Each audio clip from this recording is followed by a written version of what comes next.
আসসালামু আলাইকুম। The Muslim glass পডকাস্টের আরো একটি সুপার স্পেশাল এপিসোডে আপনাদের আমন্ত্রণ। আজকে আমরা হাজির হয়েছি মুক্ত বাতাসের খোঁজের পেছনে, এই বইটার পেছনে যারা আছেন, লস মডেস্টি টিম, তাদের একজনের সাথে। তার নাম আলী, আর আমার সাথে আছে আব্দুল্লাহ এবং আরেকজন সারপ্রাইজ গেস্ট আসিফ আদনান। আলী, কেমন আছো? আলহামদুলিল্লাহ, আপনারা ভালো আছেন? আলহামদুলিল্লাহ। আজকে ইনশাআল্লাহ অনেক ইন্টারেস্টিং কথাবার্তা হবে। আর আব্দুল্লাহ, আসিফ, দুজনের কি অবস্থা? আসসালামু আলাইকুম সবাই।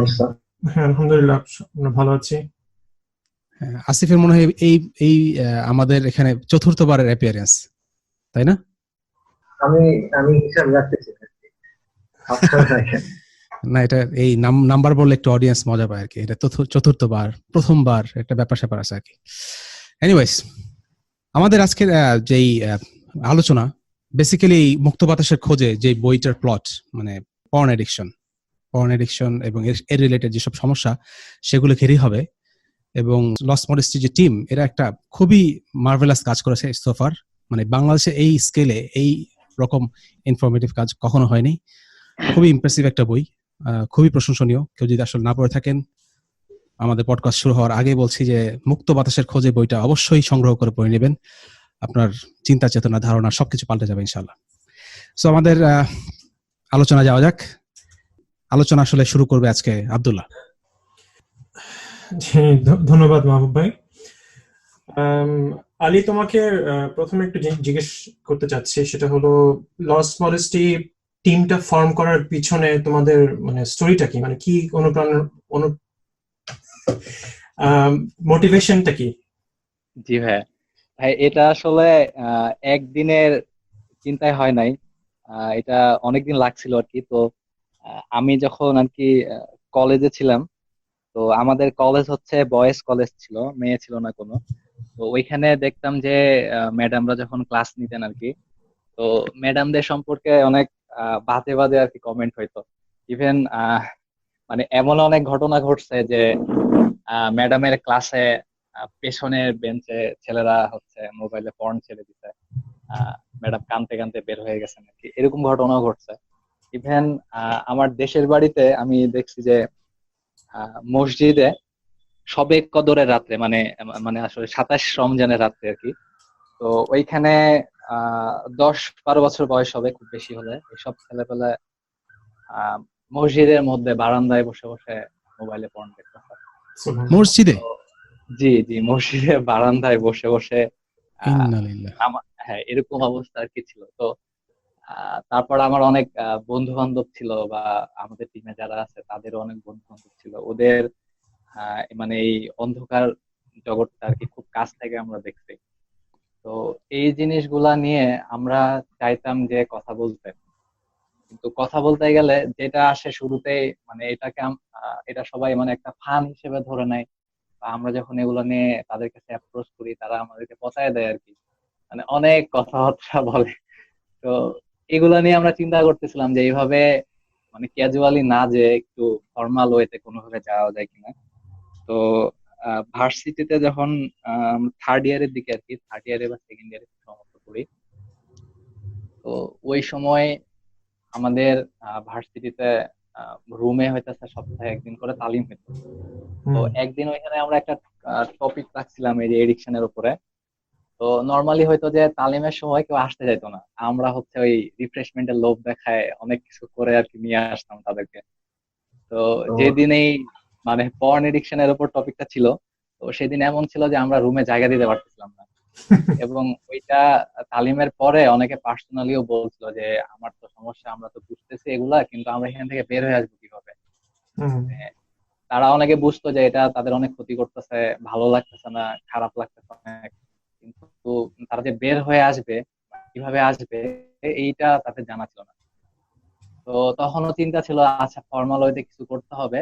তো বেসিক্যালি যেটা আসছে মানে একদম যেটা শুরু হয়েছে সেটা হচ্ছে ওই থার্ড ইয়ারে মিড সেমিস্টার পরীক্ষার আগে আর কি।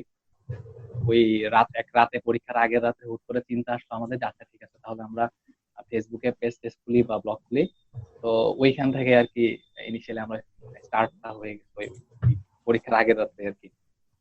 হুম। এইটাই আর কি মানে আমাদের স্টার্টিং পয়েন্ট এখানে ছিল। Off topic, by any chance তোমাদের কলেজ ঢাকা কলেজ না তো? না ভাই, ঢাকা কলেজ না।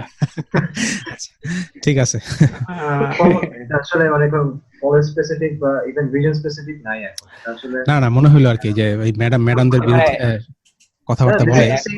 the same thing happened আমার স্কুলের ক্ষেত্রে। আমার স্কুলে সেন্ট জোসেফ ছিল মোর অর লেস আচ্ছা। সেম, এটা একটু একটা এক্সট্রিম, ক্লাসের মধ্যে পড়ানোকে ছেড়ে দিছে বা ম্যাডাম কাঁদতে কাঁদতে বের হয়ে গেছে, অনেকদিন ছাড়ছে, এটা তো বড় এক্সট্রিম না। ম্যাডাম সেটা শুনছে, কান্না করে বের হয়েছে, এটা আসলে একটু আউট অফ অর্ডিনারি, বাট এটা আসলে নর্মাল, মানে সবার ক্ষেত্রেই বা মোস্ট কেসে হয়তো হয়েছে, একটা আমার দেখা। হুম। দুনিয়া আগায় গেছে অনেক। এনিওয়েজ, আচ্ছা ভাই, আমি এখানে আর একটা পয়েন্ট অ্যাড করতে চাই। হ্যাঁ, তো sure. আমি ওই যে কলেজের যে কথাটা বললাম, বা ওই যে মসজিদে বারান্দায় বসে যেটা কথা, এটা ছিল প্রায় আজ থেকে হয়তো 8-9 বছর আগে।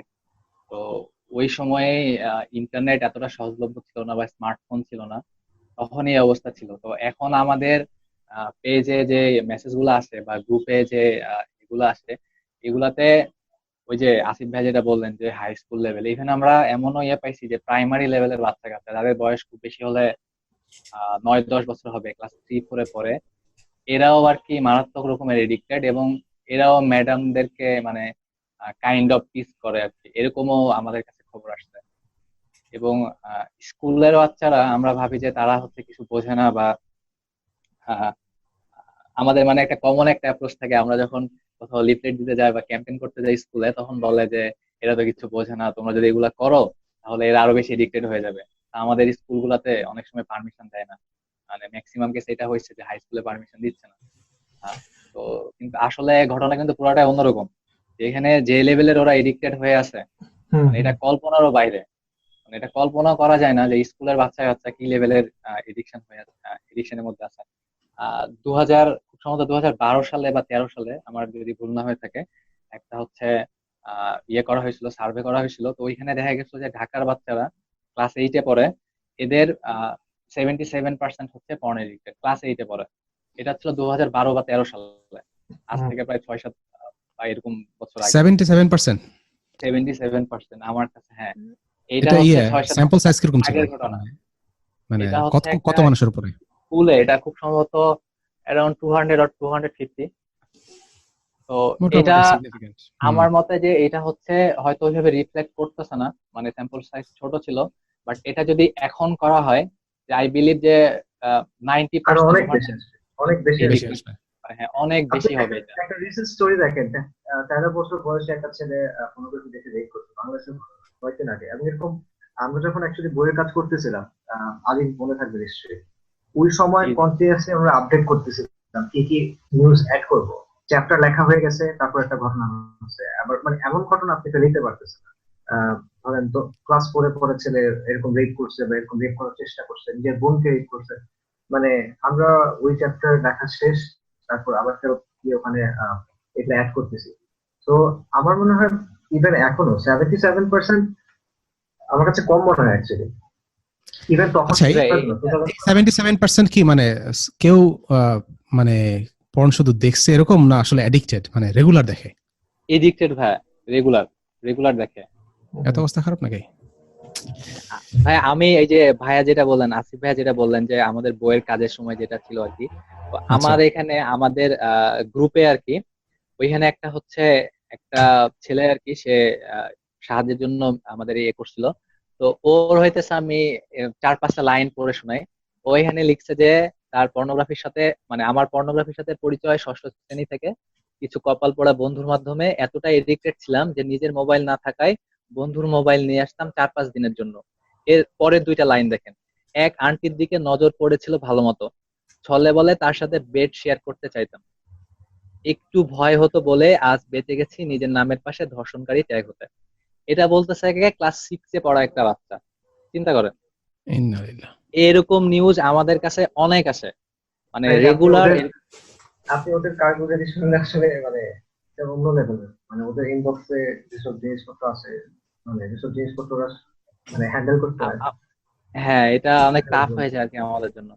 কিন্তু আমরা হচ্ছে অনেক চেষ্টা করতেছি মানুষজনকে বলার যে এটা নিয়ে আসলে কথা বলতে হবে, ট্যাবু করে রেখে লাভ নাই, এই কথা বললে এটা যে আরো বেশি মানুষজন জেনে ফেলবে জিনিসটা এটা না।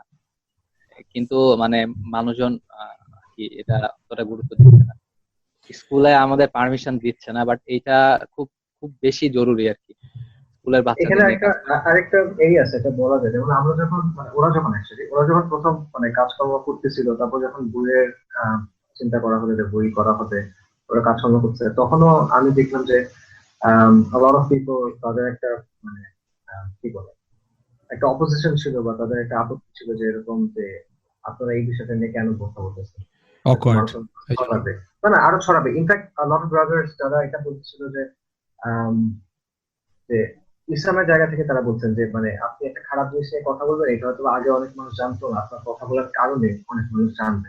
কিন্তু এখন ইন প্রিন্সিপাল কথাটা ঠিক ইন প্রিন্সিপাল কথাটা ঠিক, বাট প্রবলেমটা হচ্ছে যে অ্যাকচুয়াল রিয়ালিটিটা কতটা ফার অ্যাডভান্স, এবং এটা আসলে কি পরিমাণ মানে এপিডেমিক অ্যাকচুয়ালি, এটা মানুষ বুঝতেছে না। একটা বাসার মধ্যে যদি বাবার বয়স হয় ধরেন এখন আন্ডার 40 বা ইভেন আন্ডার 45, আপনি দেখবেন ওই বাবা পর্নোগ্রাফি দেখতেছে, এবং তার ছেলে যদি হয় ধরেন তার 10 বছর বয়স বা 12 বছর বয়স, এই ছেলে পর্নোগ্রাফি দেখতেছে, এবং মেয়েরও পর্নোগ্রাফি দেখতেছে। মানে ব্যাপারটা এমন না যে এটা কোনো জেন্ডার ইস্যু আছে, এখানে সবাই দেখে পর্নোগ্রাফি, এবং এটা এক্সট্রিমলি ছড়ায় গেছে। এবং এটার কারণে যে কালচারাল কিছু ইম্প্যাক্ট আছে, এগুলো আপনারা দেখবেন যে আম, জিনিসপত্র একটু অকওয়ার্ড, বাট স্টিল আপনারা দেখবেন যে রিসেন্টলি বিভিন্ন বলা যায় স্ক্যান্ডাল হয়েছে ফেসবুকে বা এরকম কিছু, যে বিভিন্ন স্কুল এজ গার্লস তারা বিভিন্ন জনকে নোটস দিছে, পড়াশোনা লিক হয়েছে, মানে এই সে অনেক কাহিনী, এগুলো হয়তো আপনারা প্রশ্ন রাখেন না, বিগ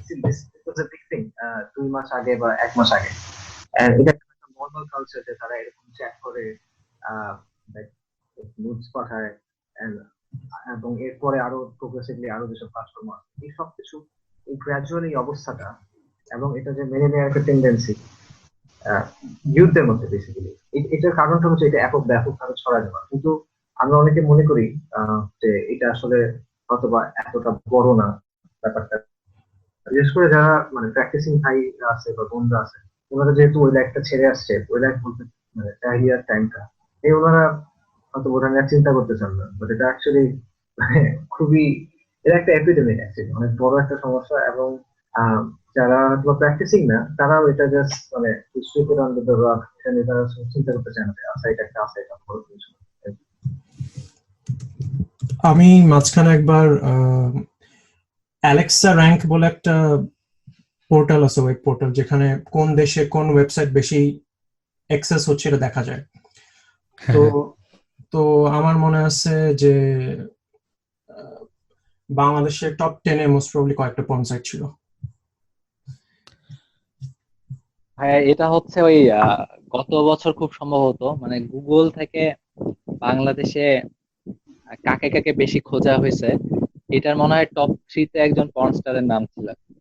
হুম। আমার যতদূর মনে পড়ে আর কি, গত বছর খুব সম্ভবত এটা। তো আমরা ভাইয়া মানে যেটা করে রাখছি, আসিফ ভাইয়া যেটা বলতেছিলেন যে আহ, আমরা জিনিসটাকে খুব লাইটলি ভাবে নিচ্ছি, যে মানে লাইট হিসেবে নিচ্ছি যে এটা দেখতেছে কি সমস্যা, বা মানে এই টাইপের আর কি, বা আমার ছেলে হয়তো দেখবে না, বা আমার ভাই হচ্ছে দেখবে না, অনেক ভালো ছেলে, তার পক্ষে এগুলো করা সম্ভব না, বা অনেকে ভাবতেছে যে এটা দেখলে আসলে কি সমস্যা। তো এই জিনিসটা আমরা বয়সের অনেক দোষ, ছোটখাটো বিষয়। হ্যাঁ, বয়সের দোষ, ছোটবেলায় এগুলা দেখতে পারে একটু, তো আমরা অনেক চেষ্টা করতেছি। যেমন এইটা হইতেছে মানে অনেক পিয়ার রিভিউ গবেষণাতে একদম প্রমাণিত হয়েছে যে কোকেন বা হিরোইন যেমন হচ্ছে ব্রেনের ক্ষতি করে, এই ড্রাগ গুলা যেভাবে ইফেক্ট ফেলায়, ঠিক সেম প্যাটার্ন ফলো করে হচ্ছে এটা।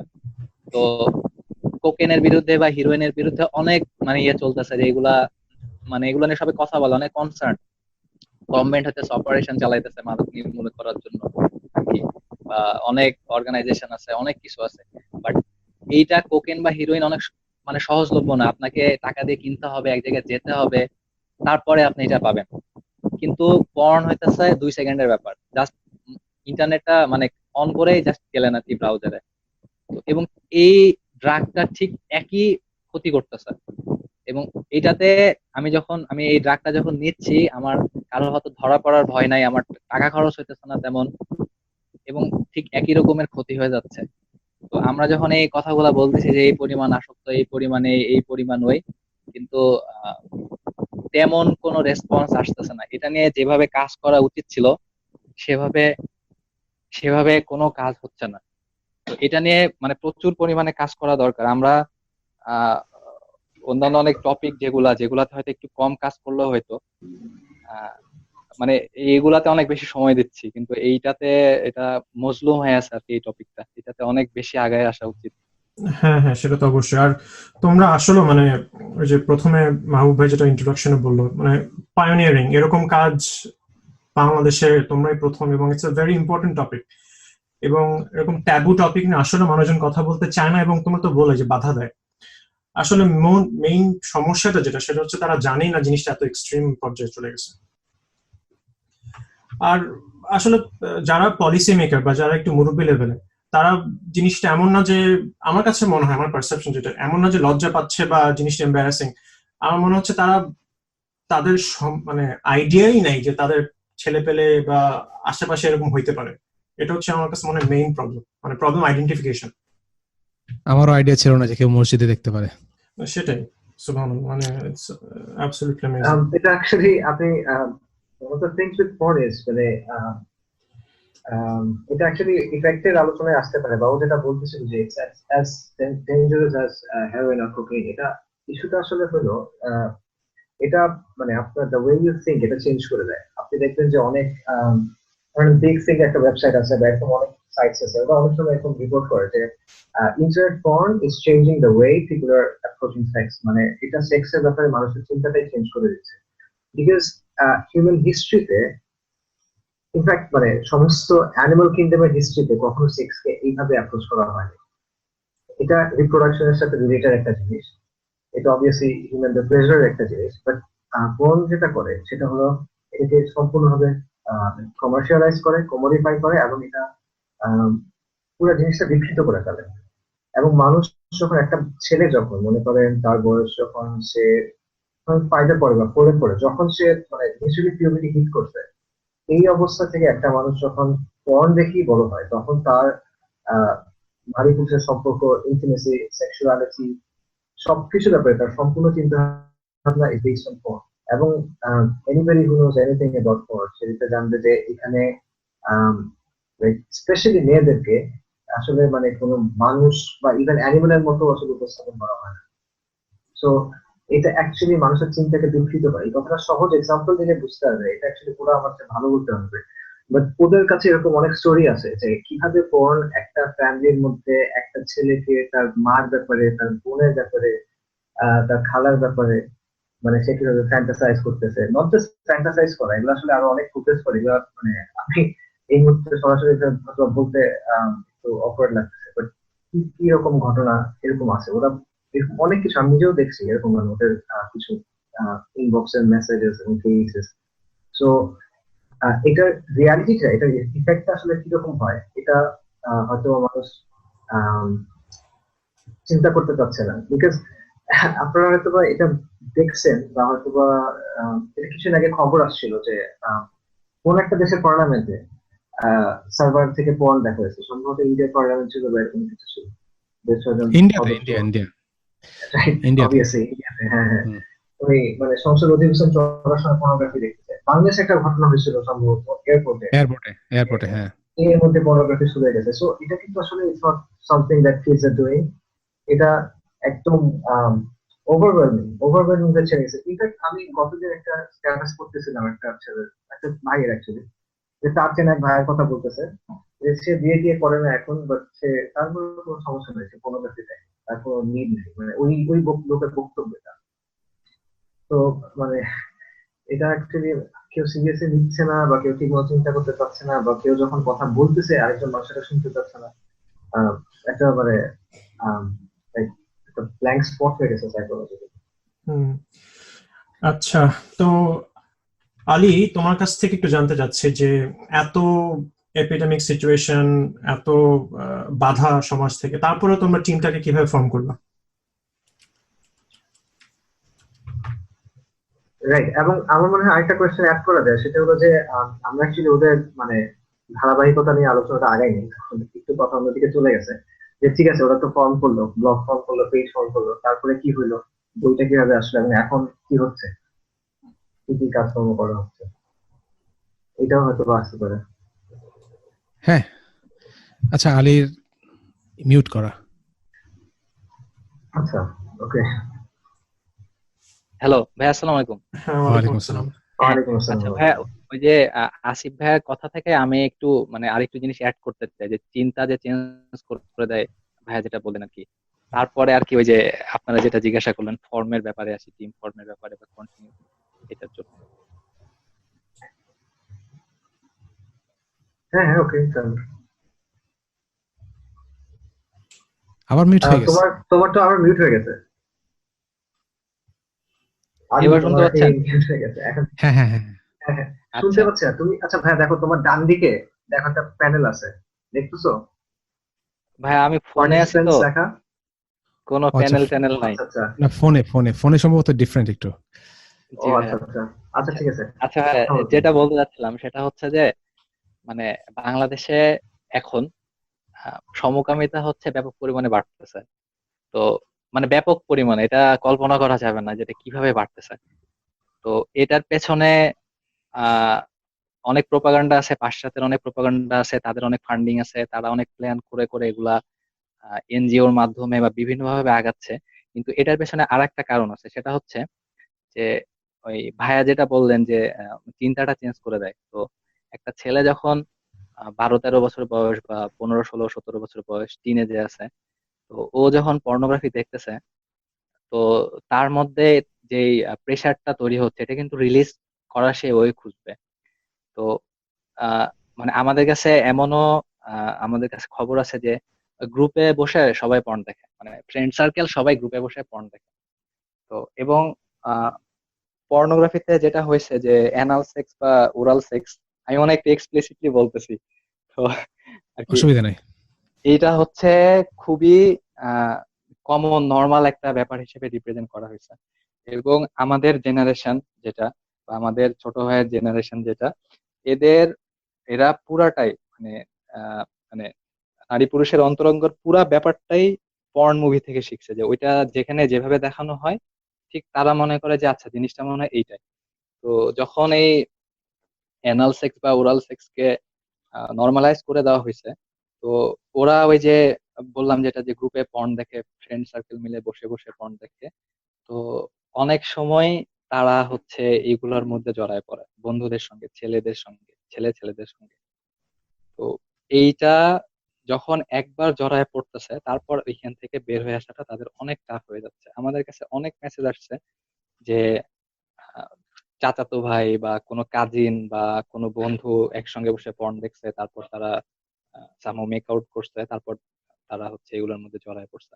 তো এইটা আর কি খুবই র্যাপিডলি ছড়াইতেছে। এবং Right.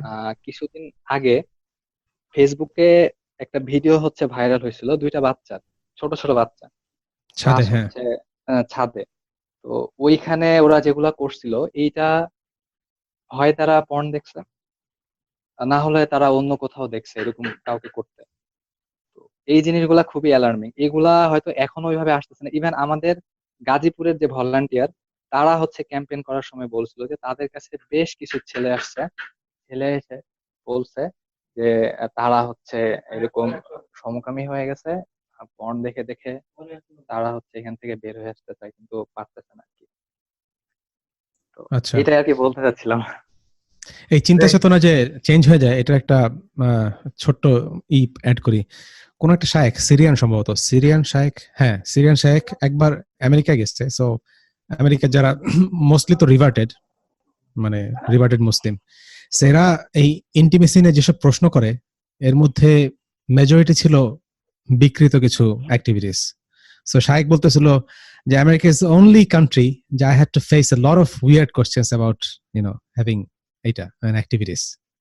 সো ওরা জি কিন্তু এই আমাদের থেকে যেহেতু অনেক আগে, ওদের চিন্তা চেতনা অনেক আগে থেকে চেঞ্জ হয়ে গেছে আমেরিকানটা, যেটা আমরা এখন সম্ভবত ইম্পোর্ট করতেছি। জি। আচ্ছা, যাই হোক, আবার আলোচনা ফিরে যাক।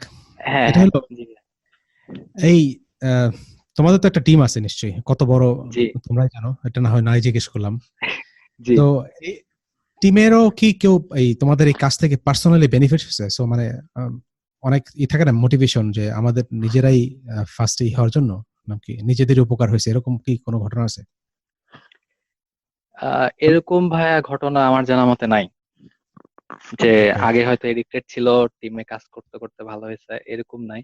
তবে ভলেন্টিয়ারদের যেরকম, যে মানে যেসব টিম আছে এইখানে থাকতে পারে, আচ্ছা আচ্ছা, এখানে থাকতে পারে, আমি ঠিক জানি না, ওকে। সঠিক বলতে পারবো না এটা। জি।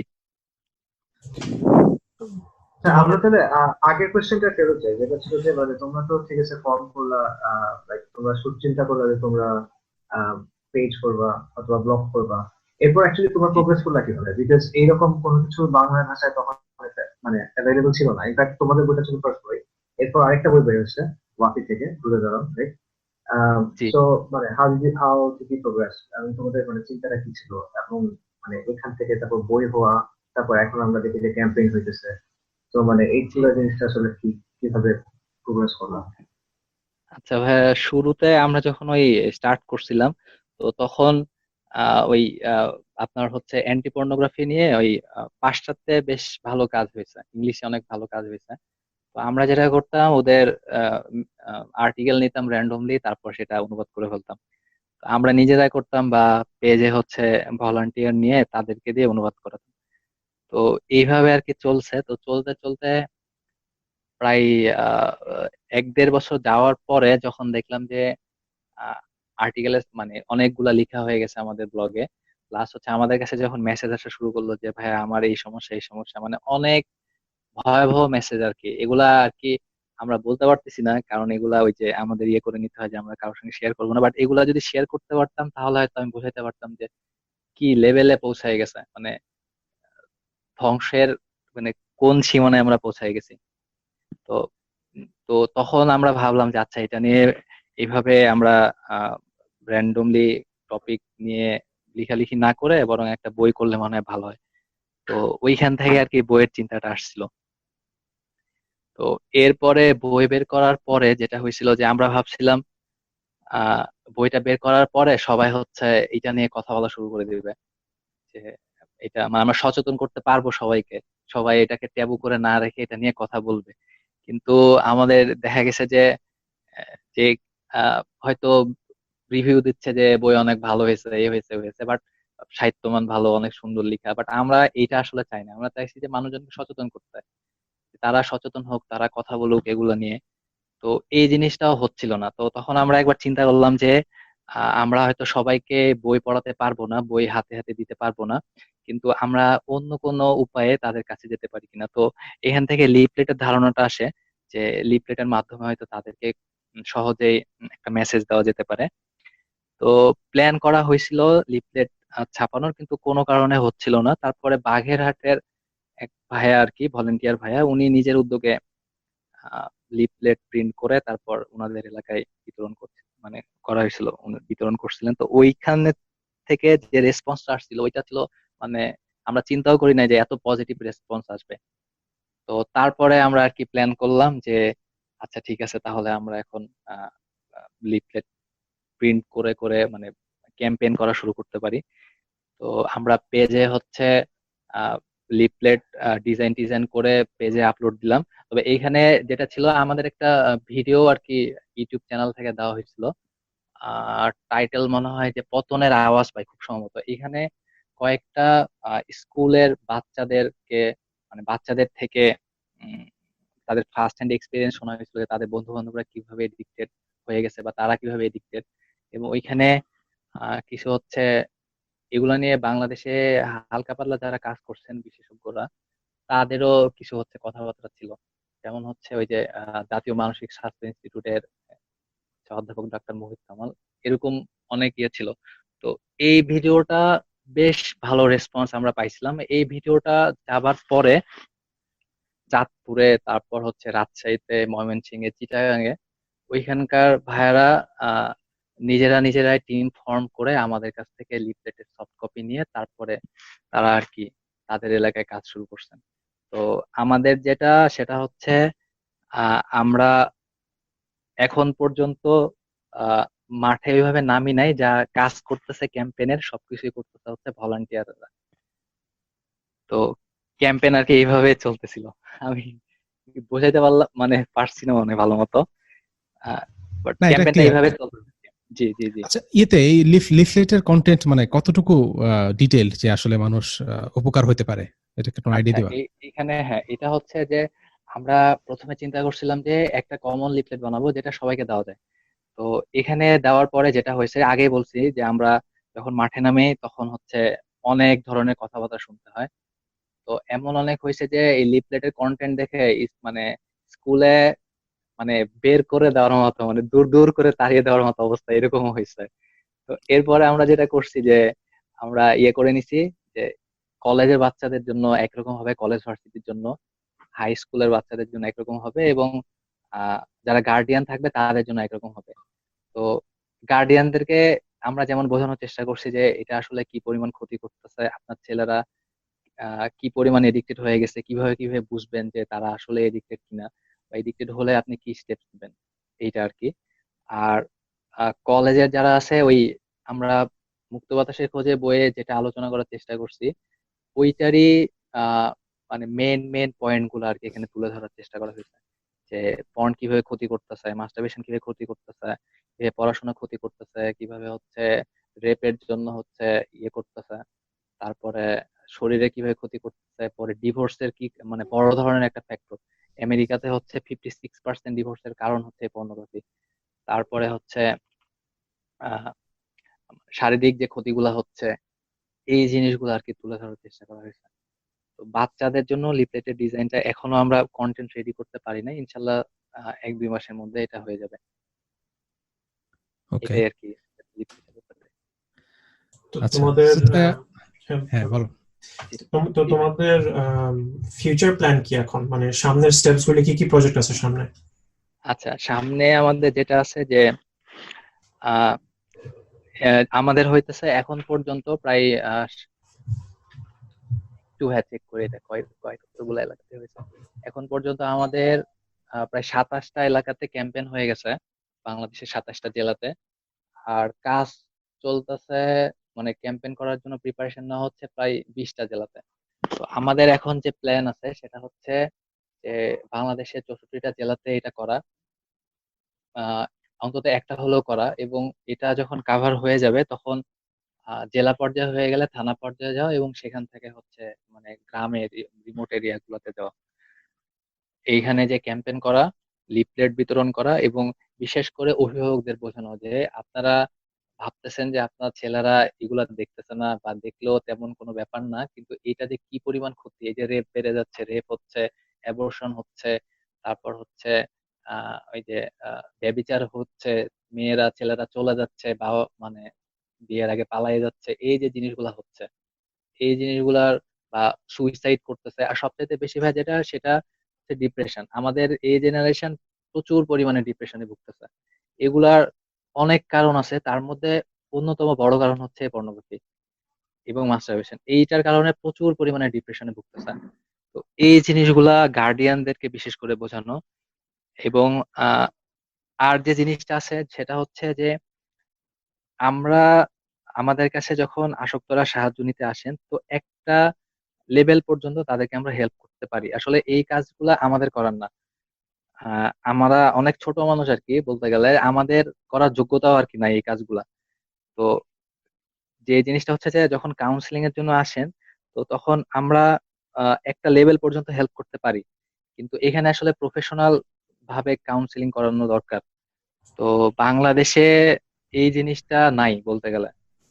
তো যদি কোনোভাবে সম্ভব তাহলে আহ, এ- এই জিনিসটা তৈরি করা যায়, প্রফেশনাল কাউন্সিলিং করার কোনো ব্যবস্থা করে দেওয়া, মানে কোনোভাবে হতে পারে ট্রেনিং এর মাধ্যমে ইয়ে তৈরি করা, এই জিনিসটাতে মানে বেশি পরিমাণে ফোকাস করা উচিত। কারণ আমরা মানে সচেতনতা হয়তো তৈরি করতে পারতেছি, কিছু কিছু মানুষদেরকে সচেতন করতে পারতেছি, কিন্তু তারা যখন ফিরে আসতে যাচ্ছে আমরা হয়তো একটু হেল্প করতে মানে একটা সার্টেন অ্যামাউন্ট আমরা হেল্প করতে পারতেছি, কিন্তু পুরা হেল্পটা করতে পারতেছি না, মানে এটা অনলাইনে সম্ভব না। এটার জন্য সামনাসামনি বসে ফিজিক্যালি কাউন্সিলিং করতে হবে। তো এই জিনিসটাতে আমরা চাচ্ছি যে আগায় যেতে। এবং এরপরে আমাদের ভিডিও বানানোর ইচ্ছা আছে, এগুলো নিয়ে আমাদের মুক্ত বাতাসে খোঁজের বইয়ের এটা নিয়ে ভিডিও কভার করার ইচ্ছা আছে আর কি। আর যেটা আছে সেটা হচ্ছে মাদ্রাসা গুলাতে বেশি পরিমাণে হচ্ছে এই ক্যাম্পেইনের আয়োজন করা। আচ্ছা মাদ্রাসায় তো সমস্যা আছে আর কি এগুলো। জি জি ভাই। আচ্ছা, আমি আচ্ছা আমি এখানে এখানে একটু আম, শিওর বলো। আচ্ছা আচ্ছা, আমি এখানে আসলে একটু অ্যাড করি। সেটা হচ্ছে আম, ওরা যে জিনিসটা বলতেছে, যেমন ধরেন যে জিনিসটা সবচেয়ে বেশি হয়, ওরা যখন জিনিসটার ব্যাপারে প্রথম লিখতেছে বা কাজ করা হচ্ছে, তখন অনেক মানুষ আহ, তাদের প্রবলেমের ব্যাপারটা বলে, যারা এখান ফরওয়ার্ড তারা এসে বলে যে হ্যাঁ আমার এই সমস্যা আছে, আমি এখান থেকে I want to get better, এখন আমি কি করবো। তো এখন আম, এই ধরনের মানুষ যখন আসে, যাদের একটা ডিপেন্ডেন্স আছে কোন একটা সাবস্টেন্সের উপর, ধরেন সেটা একটা ফিজিক্যাল সাবস্টেন্স লাইক ড্রাগস, অথবা এটা একটা এই ধরনের অ্যাক্টিভিটি, রাইট, যেটা আপনার একটা ডিপেন্ডেন্স তৈরি করে ফিজিক্যালি, মানে আপনার মানে লাইক মেন্টালি ডিপেন্ডেন্স তৈরি করে, সেখানে একটা হ্যাঁ বিশেষ ধরনের কাউন্সেলিং লাগে। এটা ইটস নট লাইক আমি তাকে বলবো যে মানে উপপাদ্যে ওটা প্রমাণ করে দিলাম এটা খারাপ, এটা আপনার এই ক্ষতি হবে, so you shouldn't do it. মানে আমি আগে ভাবতাম যে জিনিসটা সেভাবে কাজ করে, বাট অবভিয়াসলি করে না। আপনার মানুষটাকে মানে তাকে কেয়ার দিয়ে বুঝাইতে হয়, সে অনেক সময় হয়তো রিল্যাপস করবে, তাকে আহ, তার পাশে থাকতে হয়, লট অফ থিংস, রাইট। মানে এটা বেসিক্যালি কাউন্সেলিং দরকার।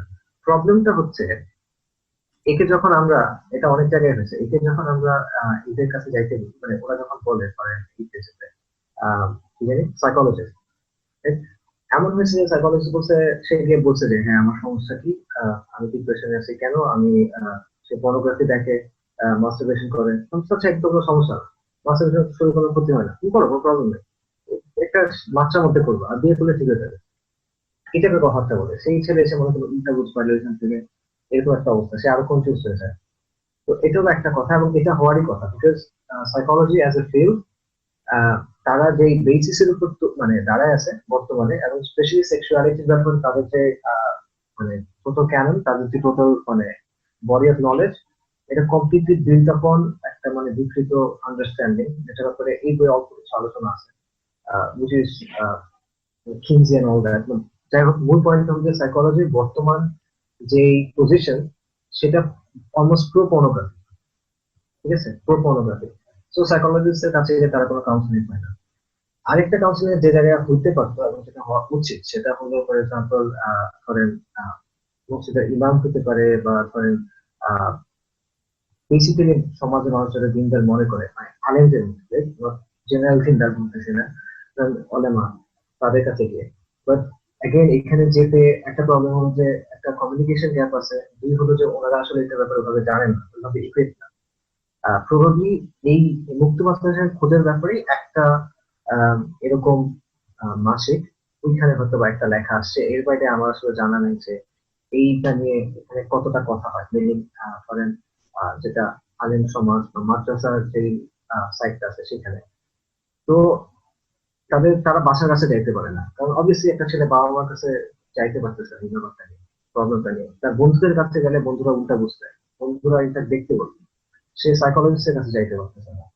তো সে এটা একটা খুব বড় সমস্যা, এবং এটা কোনো সলিউশন অবশ্যই আমাদের মানে লস পলিসির কাছেও নাই, দেওয়া সম্ভব হইতেছে না। এবং ইনফ্যাক্ট আমরা কিছু চেষ্টাও করছি যে মানে কিছু চেষ্টা করা হয়েছে যে ধরেন ডক্টর যারা আছে প্র্যাকটিসিং বা এরকম কিছু একটা, তাদের কাছে বলা যে আপনারা কি হেল্প করতে পারবেন কিনা। বাট দেখা যাচ্ছে যে এই ব্যাপারে দে নট ভেরি মোটিভেটেড, তারা হয়তো তেমন কিছু একটা বলতে পারতেছেন না। সো এটা একটা জিনিস যেটা আসলে আপনার অ্যাওয়ারনেস ক্রিয়েট করা, এটা ভালো, বাট আপনার এটা বুঝতে হবে যে সবগুলা মানুষ, ধরেন দুনিয়ার যত মানুষ সিগারেট খায় তাদের সবাই কাছে বুঝাবেন যে সিগারেট খাওয়া খুব খারাপ, কিন্তু কজন মানুষ নিজে নিজে সিগারেট ছাড়তে পারবে? অবভিয়াসলি এটা বেটার, বাট কজন ছাড়তে পারবে?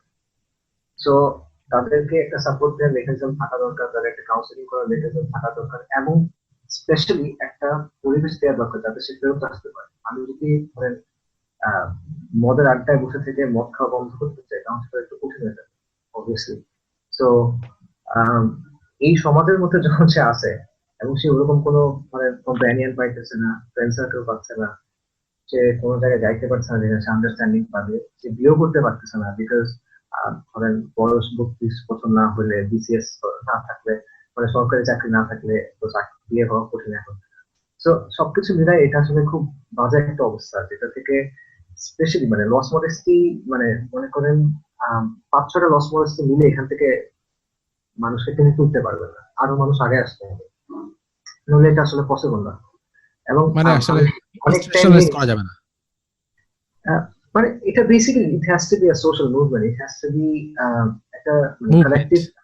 কালেকটিভ এফোর্ট ছাড়া এটা পসিবল না। এবং আমি আরেকটা কথা বলি, সেটা হলো যে আনফরচুনেটলি আমি যেটা দেখছি, আহ, আমরা তো আসলে অনেক কথাবার্তা দেখি যে আহ, সবার কাছে ভালোটা নিতে হবে, খারাপটা take the good leave the bad, but somehow আমরা যারা প্র্যাকটিসিং তাদের কাছ থেকে খুব একটা সাপোর্ট দেখা যায় না লস পলিসির কাজের ক্ষেত্রে, বা ইভেন ধরেন ঘুরে দাঁড়াও একটা কাজ হচ্ছে সেটার ক্ষেত্রে। ঠিক আছে, আল্লাহ আল্লাহ, এটা কেন, এটা কি মানুষ নেসেসারি মনে করে নাই নাকি আল্লাহ আল্লাহ, আমি জানি না। যেটা ভালো আমি দেখছি সেটা হলো যে যারা এই ক্যাম্পেইন গুলো করতেছে এদের অনেকেই আগে এরকম ছিল না, মানে নর্মাল জায়ান্ট ছিল, বাট তারা যখন এটা বুঝতে পারছে, তারা এটা নিয়ে actually they got motivated and they want to do something, they want to make some change, so তারা আগে আসছে, যেটা প্র্যাকটিসিং দের মধ্যে আমি দেখিনি। এটা ইন জেনারেল আমি দেখি না, বাট মানে এইখানেও আমি দেখছি যে এটা যারা আগে আসছে, স্পেশালি ওদের ক্যাম্পেইন গুলোর ক্ষেত্রে যারা আগে আসছে অনেকেই এদের মধ্যে, ইনফ্যাক্ট আমার মনে হয় ও আমার চেয়ে ভালো বলতে পারবে, বাট আমার মনে হয় বেশিরভাগই এরকম যারা নতুন নতুন জিনিসগুলো বুঝছে, নতুন সে অথবা সে আগে নামাজ পড়তো না, রাইট, বাট এই ধরনের মানুষগুলো আগে এসে কাজকর্ম গুলো করতেছে। তো যে কারণে আমি এত লম্বা কথা বললাম ধরো, সেটার কারণটা আসলে হলো যে আম, এটা আমাদের আসলে বোঝা দরকার প্রথমত যে এটা হলো, এই প্রবলেমটা হলো মনে করেন বাতাসে একটা বিষ ছড়ার মতো, ছড়ায় পড়ার মতো। এটা এমন না যে আপনি আচ্ছা আমি তো আমার মতো ভালো আছি, এটা আমাকে টাচ করবে না, ব্যাপারটা এমন না।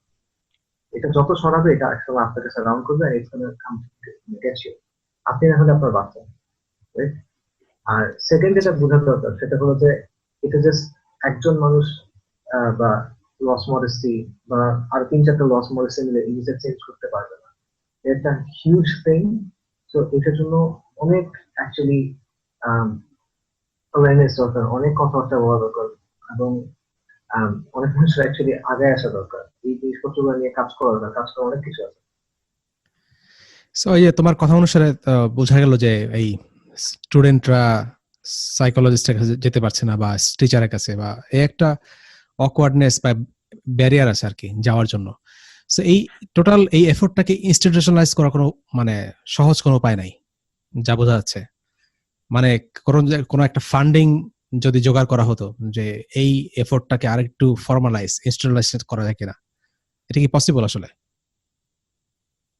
মানে এই পয়েন্টটা হলো যারা এখন কাজ করে এরা সবাই তো ভলান্টারি কাজ করে, তাই না?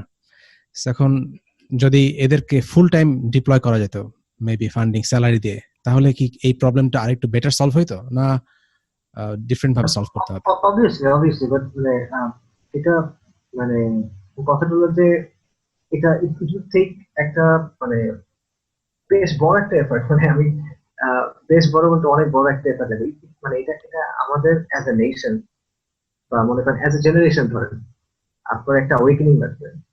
বিকজ আপনি দেখেন যে মনে করেন এই যখন ফটোগ্রাফি এগুলো আমরা প্রায় দেখি যে ধরেন এক জায়গায় খবর আসছে যে গভর্নমেন্ট 200টা পর্নোগ্রাফি সাইট বন্ধ করে দিচ্ছে, ওইখানে গিয়ে আপনি কমেন্ট গুলো দেখেন, তাহলে আপনি একটা আইডিয়া পাবেন যে অ্যাকচুয়ালি এই জেনারেশনের পর্নোগ্রাফি বিষয়টা তারা কিভাবে ডিল করে।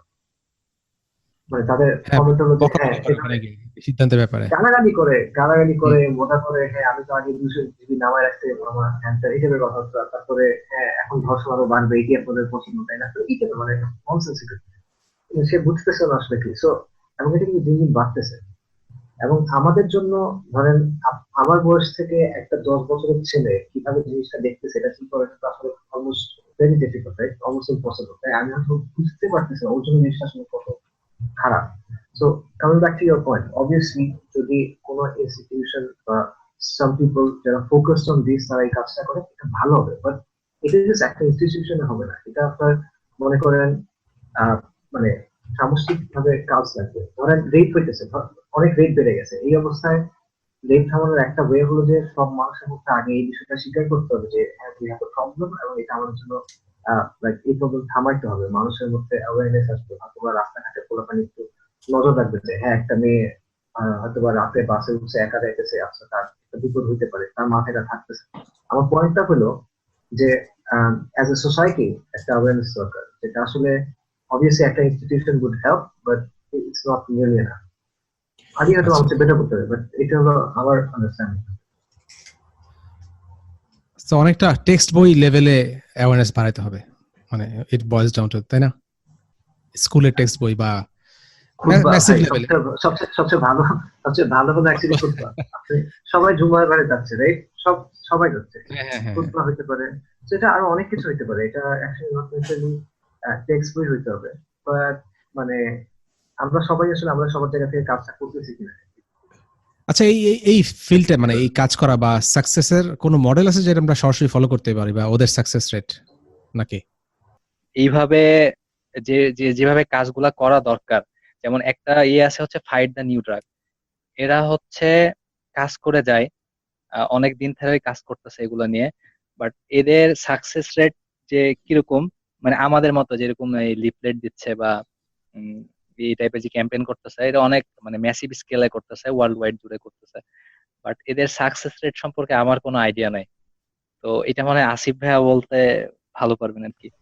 না, এটা আসলে ব্যাপারটা হলো যে কিছু কাজ এরকম আছে, ফাইট দ্য নিউ ড্রাগ ওরা আছে, ডক্টর সুদীপ ওয়েসম্যান উনি আছে, বাট কোনোটা অ্যাকচুয়ালি ওই অর্থে সাকসেস স্টোরি না, বিকজ ওনারা যেটা করতে পারছেন ওটা একটা অর্থে সাকসেস, সেটা হলো যে মনে করেন লস মডেস্টির কাজের পিছনে তাদের ভূমিকা আছে, লস মডেস্টি তাদের কাছ থেকে অনেক কিছু নিছে, অনেক কিছু শিখছে, অনেক হেল্প পেয়েছে। সো এরকম ডক্টর জুডিথ ওয়েসম্যানের কাজ আমি দেখলাম যে ক্রোয়েশিয়ার একজন এমপি সম্ভবত সে একটা মুভমেন্ট শুরু করছে যে আমরা স্কুলে এইসব পড়াবো না, এরকম ব্যাপার, বিকজ ইউরোপে অ্যাকচুয়ালি আরো অনেক হিউজ সমস্যা, বিকজ ওরা স্কুলে এখন ইভেন প্রাইমারি স্কুলে ওরা সেক্স এডুকেশন পড়ায় এবং সেখানে হোমোসেক্সুয়ালিটি, ট্রান্সজেন্ডার, এইসব অনেক কিছু শেখায়। সো এরকম কিছু নিয়ে ওরকম ইস্টার্ন ইউরোপিয়ান সাইডে কিছু কান্ট্রিতে তারা কিছু মুভমেন্ট করার চেষ্টা করতেছে, বাট একটা সাকসেস স্টোরি এটা আসলে আমি যতদূর জানি নাই, এবং এটা আসলে হবে না, এইভাবে হবে না কেন? কারণ এটা একটা মানে সিস্টেমিক প্রবলেম, মানে একটা স্ট্রাকচারাল প্রবলেম, লাইক ড্রাগ ট্রেডের মতো। এটা একটা $1 বিলিয়ন ইন্ডাস্ট্রি, এটার সাপ্লাই খুব হাই, সরি এটা ডিমান্ড খুব হাই, এবং এটা সাপ্লাই মোটামুটি চিপ ভাবে বানানো যায়, রাইট? সো এবং এটা ডেলিভারি প্রসেসটা খুব ইজি, আপনার মানে কোনো ব্যাক অ্যারিতে গিয়ে কোনো মানে অন্ধকার গলির ভিতরে একটা সেই লোকের কাছে গিয়ে ড্রাগস কিনতে হচ্ছে না, আপনি বাসায় বসে মোবাইল টিপে বা রাস্তাঘাটে মোবাইল টিপে বা মসজিদের বারান্দায় বসে মোবাইল টিপে ছেলেপেলেরা ফটোগ্রাফি দেখতে পাচ্ছে। তো এরকম একটা জিনিস আপনার অ্যাকচুয়ালি কোনো একটা পলিসিতে, ফর এক্সাম্পল অ্যাওয়ারনেস রেজ করে অথবা সাপ্লাই বন্ধ করে এইভাবে আসলে সম্পূর্ণভাবে বন্ধ করা সম্ভব। স্টিল অ্যাওয়ারনেস রেজ করে চেঞ্জ আনা পসিবল, কিছুটা একটা সীমিত লেভেলেও হলো। এবং আমাদের জন্য যেটা বেশি নেসেসারি আসলে সেটা হলো আমাদের আসলে কোনো অপশন নেই এটা করা ছাড়া, বিকজ বইতে একটা বিষয় আছে, সেটা হলো যে 4টা স্টেজ আছে, মানে একজন রিসার্চার দেখাইছে যে পর্নোগ্রাফি অ্যাডিকশনের ক্ষেত্রে বা পর্নোগ্রাফি ইউজের ক্ষেত্রে 4টা স্টেজ আছে। সেটা হলো যে ফার্স্ট অ্যাডিকশন, তারপর এসকালেশন, তারপর ডিসেন্সিটাইজেশন, এবং তারপর অ্যাক্টিং আউট। তো মিনিং হলো প্রথমে সে এটার খপ্পরে পড়ে, তারপর সে এটাতে আসক্ত হয়ে যায়, তারপর এটা আস্তে আস্তে বাড়তে থাকে, তারপর আস্তে আস্তে তার কাছে এগুলো সব নর্মাল মনে হয়, সেটা যেটাই হোক, এনাল সেক্স হোক বা হোমোসেক্সুয়ালিটি হোক বা বিডিএসএম হোক বা যেটাই বা রেপ হোক, এবং তারপর একসময় সে এটা অ্যাক্ট আউট করে। যেরকম মেডিকেল কলেজের একটা ছেলে একটা 4 বছরের মেয়েকে রেপ করছে কিছু এর আগে, আমরা দেখছি, এবং তারপর মেরে ফেলছে। মেরে ফেলার তার ইচ্ছা ছিল না, রেপ করা তো বুঝতে পারেনি কি করবে, মেরে ফেলছে। তারপর একটা বাচ্চা ভাত খাচ্ছিল, তার চাচা নাকে ভাত খাতে উল্টে ধরে নিয়ে তাকে রেপ করছে। এগুলো লাস্ট মান্থের খবর এসব। তো এটা হলো ওই স্টেজটা যে অ্যাক্টিং আউট, তারা দেখছে তারা অ্যাডিক্টেড হয়েছে, অ্যাডিকশন বাড়ছে আস্তে আস্তে এবং অ্যাক্ট আউট করতেছে। তো এইটা কন্টিনিউসলি বাড়তে থাকে, আর প্রতি 100 জনের একজন যদি এটা করে, আপনি বাংলাদেশের পপুলেশনকে হিসাব করেন যে বিষয়টা হলো ইভেন 1% যদি হয়, even 1% if they start acting out, মানে বিষয়টা কত কিরকম ভয়ঙ্কর হবে। So we don't actually have a choice যে কি করা যাইতে পারে। বাট আপনি যেটা বলছেন যে সিস্টেমিক সাকসেস রেট, আমার আসলে ওইরকম সাকসেস স্টোরি নাই আমার জানার মধ্যে। আচ্ছা, আব্দুল্লাহ পডকাস্টের বিগিনিং একটা আলেক্সার কথা বলছিল, আমি একটা ইনফরমেশন অ্যাড করি। কিছুদিন আগে সম্ভবত ম্যাশেবল বা টেক ক্রাঞ্চ, এটা তো খুব টেকনোলজি সাইট যেগুলো আমরা প্রায় করি, চেক আউট করি। সো ওখানে একটা স্ট্যাটিস্টিক্স দিছিল আর কি, যে পৃথিবীতে গুগলে সার্চ দেয়, গুগলে যেসব সার্চ দেয় ওটাও আবার ওই আলেক্সাতে দেখা যায় যে কি কি টার্ম সার্চ দিল। সো গে পর্ন যে সার্চ দেয় এই দুইটা কিওয়ার্ড পৃথিবীর মধ্যে হাইয়েস্ট হচ্ছে পাকিস্তানে। সো ওই ব্যাপারটা যে কি এপিডেমিক, মানে এটা বলার অপেক্ষা রাখে না যে একটা মুসলিম country, being a Muslim country plus মোটামুটি কনজারভেটিভ অ্যাপারেন্টলি, এখান থেকে এই কিওয়ার্ড সবচেয়ে বেশি পৃথিবীতে সার্চ ভলিউম হাইয়েস্ট। সো এই তো মানে এই জন্য মানে এই অ্যাওয়ারনেস কি হবে বা এটা সলিউশন কি হবে, তুমি যেটা বলে আসলে এভাবে হবে না, we don't have any choice. ব্যাপারটা ভাই কি আমি হ্যাঁ হ্যাঁ বলো বলো। আচ্ছা ভাই এখানে একটু কথা বলতাম ওই যে স্ট্যাটস এর ব্যাপারে আর কি। শিওর। তো অনেক সময় অনেক পরিসংখ্যানে দেখা যায় যে কান্ট্রির মধ্যে দেখবেন যে সৌদি আরবের নাম দিয়ে রাখছে, পাকিস্তানের নাম দিয়ে রাখছে, বা কোনো মুসলিম কান্ট্রির নাম দিয়ে রাখছে। তো আমি হচ্ছে 2016 কি 17 সালের দিকে তো এরকম যখন পরিসংখ্যানের সামনে আসলাম, তো তখন আমি একটু চেক করে দেখছিলাম যে তারা কোন মানে অর্গানাইজেশন বা কোথা থেকে এই ইয়েটা আসলো আর কি, পরিসংখ্যানটা আসলো। তো আমি এখান থেকে দুইটা সাইটে দেখছি যে দুইটাই হচ্ছে ইসরায়েলের ওয়েবসাইট। তো আমার কাছে যেটা মনে হয়েছে যে মুসলিম কান্ট্রি যারা আছে তারা পর্ন দেখতেছে, ঠিক আছে, কিন্তু এটা কাইন্ড অফ প্রোপাগান্ডা যে মুসলিমরা এত খারাপ, ওরা গে পর্ন দেখতেছে, চাইল্ড পর্ন দেখতেছে। তো আহ, যেটা হচ্ছে পর্ন ওয়েবসাইট গুলো আছে আর কি, ওরা হইতেছে বড় বড় পর্ন ওয়েবসাইট আছে যারা 1 বছর পর পর তাদের একটা পরিসংখ্যান দেয় যে এই বছর কি পরিমাণ কোন পর্ন দেখা হয়েছে, কোন দেশ দেখছে, এরকম দেখছে আর কি। তো রাইট, এবং এরকম, এটা বেশি অ্যাকুরেট। হ্যাঁ এটা ওরা অ্যাকুরেট বেশি এটা। তো এখান থেকে যেটা দেখা যায় যে ওরা যেটা বলে যে যারা সবচেয়ে বেশি পর্ন দেখে 2017 কি 16 একটা কি, যে সবচাইতে টপে ছিল হচ্ছে ইউএসএ, 3 নম্বরে হচ্ছে ভারত, এরকম ছিল আর কি। টপ 5 কান্ট্রির মধ্যে কোনো মুসলিম কান্ট্রি ছিল না। তো অনেক সময় আমরা আর কি এই জিনিসগুলা হচ্ছে চিন্তা না করে আর কি করে ফেলি। এখানে মানে এখানে দুইটা জিনিস, এখানে আমার মনে হচ্ছে প্রোপাগান্ডা আছে। এখানে দুইটা জিনিসই ঠিক আছে, মানে আলী যেটা বললা ওটাও ঠিক, আবার মাহবুব ভাই যেটা বললো সেটাও ঠিক। কারণ ইউএসএ বলো ইন্ডিয়া বলো, পপুলেশন খুব লার্জ, স্বাভাবিকভাবে ওরা টপ 5 কান্ট্রিজে আসবেই। এখন আমার কাছে যেটা মানে যেটা আমি নিজে যেটা বললাম মাঝখানে দেখছিলাম অ্যালেক্সা র্যাঙ্কে বাংলাদেশের টপ 10 সাইটস এর মধ্যে ওগুলি ছিল। তো মানে না ভাই এগুলা থাকে, কিন্তু অনেক সময় মানে আপনি হ্যাঁ টপ হ্যাঁ 5 হচ্ছে দেখলেন 5টায় মুসলিম কান্ট্রি, এগুলা আমি এটাই নিয়ে বলছিলাম যে এরকম আমি দুইটা জায়গায় দেখছি। দেখার পরে যখন দেখি যে দুইটা ইসরায়েলের হচ্ছে source দিছে, ইসরায়েলের ওরা সার্ভে করে দেখতে যায় এটা, এই ব্যাপারটা কি বললাম। আচ্ছা আচ্ছা। তো আচ্ছা, কথাটা একটু অন্য অন্য দিকে নিয়ে যায়, সেটা হলো ধরো সাকসেস রেট বলতে বা সাকসেস বলতে আমরা কি বুঝি। এখানে এমন যদি হয় যে আমরা গুনতে পারি, ঠিক আছে, আমরা আমাদের এই প্রজেক্ট আমাদের পক্ষে সম্ভব না পুরো জাতিকে ঠিক করা, বা হয়তো আল্লাহ যদি তৌফিক দান করে ইনশাআল্লাহ একদিন হবে, ঠিক আছে, আমরা 10 জন কি শুরু করলাম, তারপরে 50, তারপরে 100, এভাবে করতে করতে যদি বাড়ি, এরকম ভাবে কি মানে ছোট থেকে বড় হওয়া বা কাছে যেটা অ্যাক্সেসিবল, যে আমি একে ঠিক করতে পারি। মানে নর্মালি আমরা দাওয়ার কাজে যেটা চিন্তা করি যে আমি আগে আমার আকরামিনদের দাওয়া দিলাম, তারপরে বন্ধু বান্ধবদের দাওয়া দিলাম, তারপরে আস্তে আস্তে এলাকাবাসীকে দাওয়া দিলাম, ব্যাপারটা কি এই পর্যায়ে চিন্তা করা যায়? ভাই এইটা হচ্ছে করা যেতে পারে, কারণ আসিফ ভাই যেটা বললেন যে এটা ছাড়া আমাদের অপশন নাই। এখন আমরা দুইটা কাজ করতে পারি, সেটা হচ্ছে যে আমি তো কিছুই করতে পারবো না, আমি তো চেঞ্জ করতে পারবো না, এটা ধরে বসে থাকতে পারি। আর যদি আমরা দাওয়ার কাজটা করি তাহলে যেটা হবে যে আমাদের বই পড়ে বা ক্যাম্পেইনের মাধ্যমে অনেকে ফেরত আসছে যে আমাদের অনেক হইতেছে ওয়েবসাইটে নিরে ফেরার গল্প, তারপরে হচ্ছে খুলে দাও হৃদয়ের দ্বার, এরকম নামে কিছু হচ্ছে সিরিজ আছে। তো এইখানে মানে দেখা গেছে যে অনেক পরিমাণ হচ্ছে ছেলেপেলে ফেরত আসছে। তো এই কাজটা মানে আমরা এখান থেকে সাকসেস পেতে পারি, বাট লার্জ স্কেলে যে আমি এইভাবে মুভমেন্ট করে করে করে বাংলাদেশে কেউ পণ দেখবে না, কেউ এগুলা করবে না, এইটা মনে হয় না পসিবল। সেটা তো অনেক, না আল্লাহ যদি তৌফিক দান করেন ইনশাআল্লাহ সম্ভব, বাট হ্যাঁ প্র্যাকটিক্যালি চিন্তা করলে আসলে এটা কোয়াইট ইম্পসিবল। এখানে আমি আরেকটু বলি আসলে বিষয়টা হলো যে অবভিয়াসলি মানে যে জিনিসটা ইনফ্যাক্ট আমি ওদেরকে এটা বলছিলাম যে এট the end of the day your gonna be after but yourself. তো তুমি যেহেতু বুঝছো এই কাজটা করা দরকার এবং তুমি যেহেতু এটার ইম্পর্টেন্সটা বুঝতে পারছো, আলোচনা করা তোমাকে বুঝতে দিছেন, তো তোমার আসলে এই কাজটা করতেই হবে। এখন তুমি এটা মানে এটা তোমার জন্য কোন লেভেলের কাজ, ফরজ ওয়াজিব এসব বাদ দাও, তোমার এই কাজটা করতেই হবে। এখন তুমি জানো এটা রাইট, তোমার এখন করতে হবে। এখন এটার ফলে আলটিমেটলি মানে মানে আমরা একটা মানে সমাজ পরিবর্তন করে ফেলবো কিনা এই ব্যাপারে আমি আসলে I don't have any illusions about it, but still মানে যেটা রাইট ওটা করতে হবে।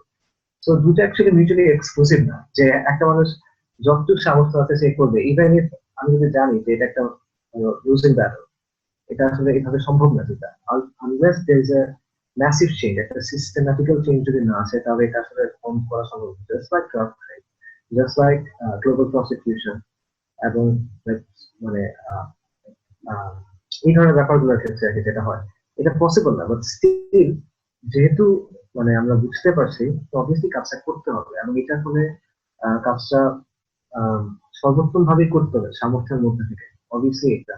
এবং আলহামদুলিল্লাহ অনেক চেঞ্জ আসছে যেগুলো আমার আসলে আহ, কোনো মানে আইডিয়া ছিল না যে এরকম চেঞ্জ আসতে পারে।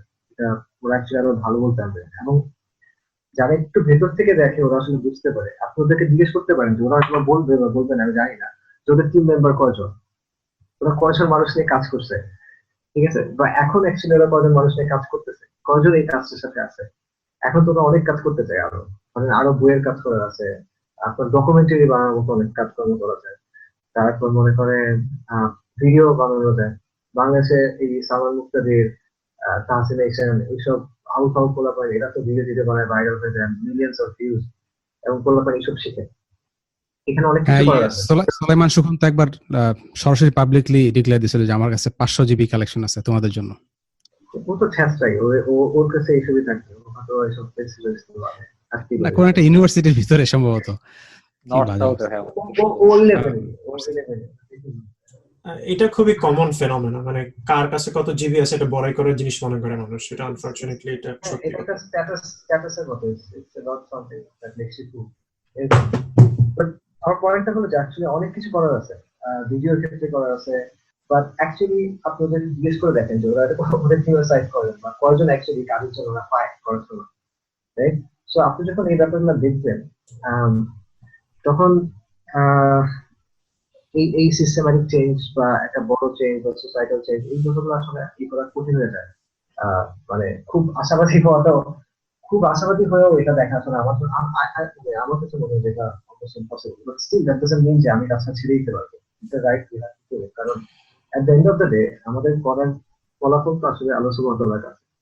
দুনিয়াতে ফেল হলেও এটা কোনো সমস্যা নাই ইনশাআল্লাহ, কারণ at the end of the day ফলাফল আলোচনা করবো।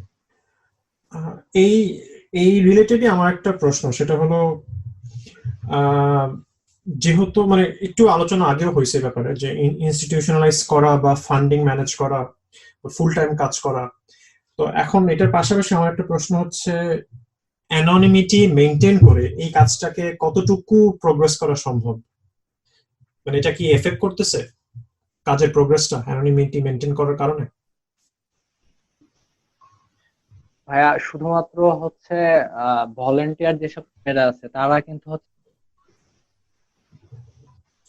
অ্যানোনিমাস না। না, এটা ওটা ওটা বুঝলাম, কিন্তু মানে যেটা পয়েন্ট এটা হলো মানুষ একটা রেফারেন্স পারসন, অথরিটি পারসন ই করতে চায় সামনে, মানে মেন্টালি দেখতে চায় যে এর হি ইজ দ্য ম্যান, এই কাজ করছে, এর কথা শুনি, এর কথা মেক সেন্স, এই টাইপের, ইনস্টেড অফ এ টিম। হ্যাঁ, সো তোমরা তো অ্যানোনিমিটি মেনটেন করে আসতেছো। সো মানে এই অ্যানোনিমিটি আর কত পর্যন্ত? ভাই এটা আসলে হ্যাঁ, হ্যাঁ, এটা আসলে এটা ভাইয়া কিছু কারণ আছে আমি যেটা আমি তুমি আরেকটা কথা অ্যাড করি, তারপর তুমি অ্যান্সার দাও। ইভেন আমি এটা বলতে বলছিলাম, সেটা হলো যে তুমি এটা একটা সার্টেন লেভেলের মধ্যে তুমি পারবা তখন যখন লিখতেছো, তুমি যখন ফেসবুকে কাজ করছো, ব্লগে কাজ করছো। বাট তুমি যদি পরের স্টেজে নিতে চাও তখন তোমার আহ, একটা চেঞ্জ আনতে হবে, একটা অ্যাকচুয়াল মানে ফান্ডামেন্টাল চেঞ্জ আনতে হবে, এবং তার মধ্যে একটা হলো সামনে কারো আসা। সো বিকজ তখন এটা আরেকটু ওপেন হবে সাধারণ মানুষের জন্য। আমি বললাম যে বেসিক্যালি এই অ্যানোনিমিটি দিয়ে অ্যাকচুয়ালি তোমরা কতদূর আগাইতে পারবে, এবং এটা কি অ্যাকচুয়ালি সব দিক দিয়ে ভালো না, নাকি একজন সামনে আসা কাজটা আগায় নিয়ে যাওয়ার জন্য। এন্ড ইনফ্যাক্ট এই রেস্ট্রিকশনটা যতক্ষণ তোমরা তোমাদের উপর রাখবা তখন অ্যাকচুয়ালি কত সামনে বা তোমরা আগাইতে পারবে। Is this the best thing for the project? যেটা হয়েছে যে যে আহ, আমরা হচ্ছে মানে যেই পরিমাণ কাজ করা উচিত, মানে এই যে পর্ন এডিকশনের বিরুদ্ধে যে ক্যাম্পেইনটা করা উচিত, এটা আসলে আমাদের টিমে যারা আছে, যে কয়েকজন আছে, খুবই অল্প সংখ্যক মানুষের। এবং এই অল্প সংখ্যক মানুষ দিয়ে এবং আমাদের এখন যে বয়স বা আমাদের যে ম্যাচুরিটি, এটা আসলে পুরা জিনিসটা কন্ট্রোল করা সম্ভব না।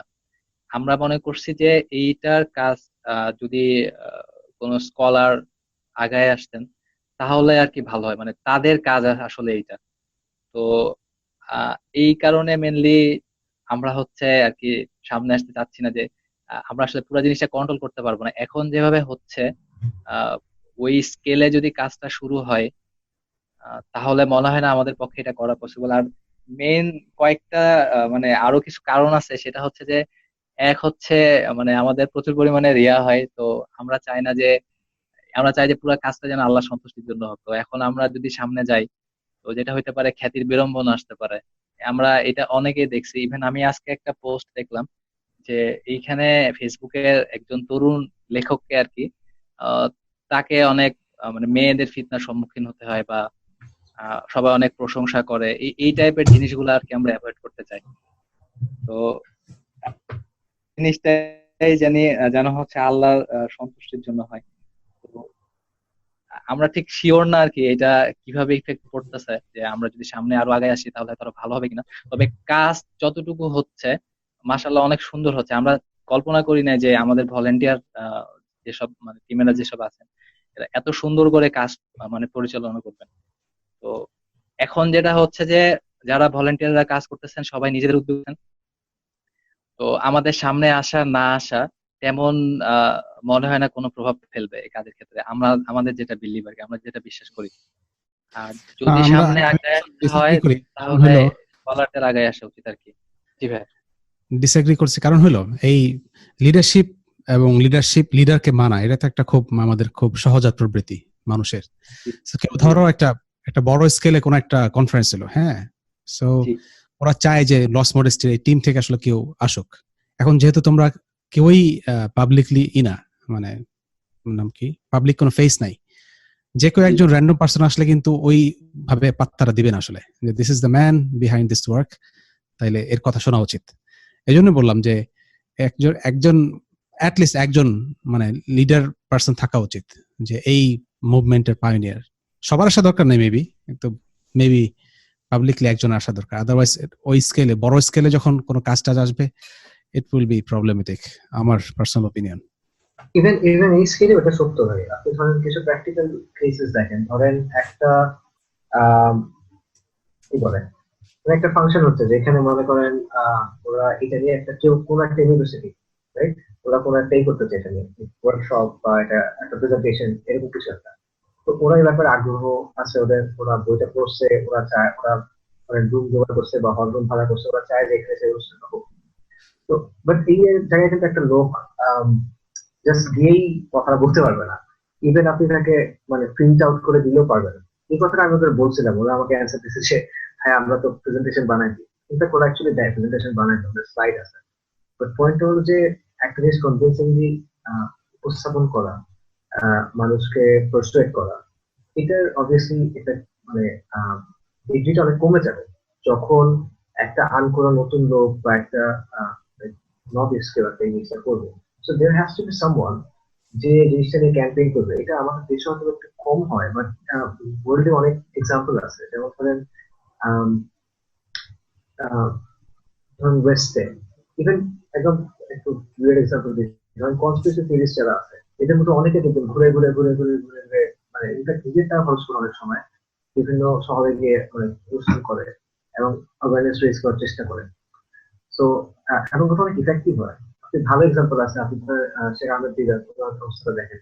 উনি কিন্তু ওনার বিষয়টা নিয়ে কি বলছে ম্যান, যে দাঁড়ায় দাঁড়ায় জিনিসটা করতেছিল, একজন ছিলেন হয়তোবা তখন, কিন্তু it had an impact, right? So this is একটা এক্সাম্পল যে there has to be someone যে সামনে এসে এটা নিয়ে কথা বলবে এবং এই জিনিসপত্রটা ডিল করবে। এবং এটা একটা লজিক্যাল প্রোগ্রেশন। বই হয়েছে, মানুষ জানতে পারছে, এর পরবর্তী পর্যায়ে যাওয়ার জন্য আসলে হ্যাঁ, আমার কাছে মনে হয় এক্সেস করে সিম্পল ম্যাথস আর কি না। আপনার actually এই বছরের প্রফেশনটা দরকার, সামওয়ান শুড স্টেপ ফরওয়ার্ড যে এসে ধরেন এই ব্যাপারগুলো করবে। হ্যাঁ, তো তোমরা এই বিষয় নিয়ে আসলে সিরিয়াসলি চিন্তা করতে পারো। এখনই আমাদের কাছে বলা দরকার নেই আসলে কি ফিউচার কি প্ল্যান। সো আমাদের ধারণা যে একজন লিডারশিপ ক্যারেক্টার থাকা ইজ নেসেসারি। লিডারশিপ না হলে অ্যাটলিস্ট পাবলিক ফেস ছাড়া বাকি হ্যাঁ, ওইটাই আর কি, স্পোকসপারসন। Representative at least. ব্যাপারটা কিরকম মানে স্বাভাবিকভাবে মানে এই ক্লাস নিয়ে জিনিসটা তো খুব জরুরি আমাদের মানে সবার ক্ষেত্রে, যারাই আমরা ছোট বড় যে কোনো প্রজেক্টের সাথে সংযুক্ত থাকি না কেন।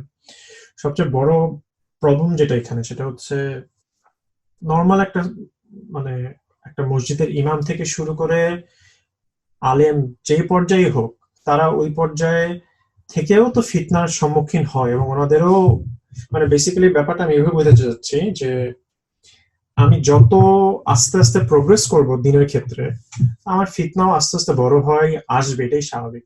এখন এটাই তোমাদের হয়তো কাউকে মধ্যে ডিসিশন নিতে হবে যে ঠিক আছে ফাইন, এই স্টেপ ফরওয়ার্ডটা কার সাহস আছে করার, তাওয়াক্কুল আলাল্লাহ। ব্যাপারটা অনেকটা এরকম দাঁড়ায় আর কি। এগ্রিড। আমি অ্যাকচুয়ালি ওদের পক্ষেও কিছু কথা বলি, ওরা তো ভাববে যে আমি এখানে এসে ওদের বিরুদ্ধে কথা বলছি। অ্যাকচুয়ালি ওদের তো বয়স কম, ধরেন অতটাই হয় নাই।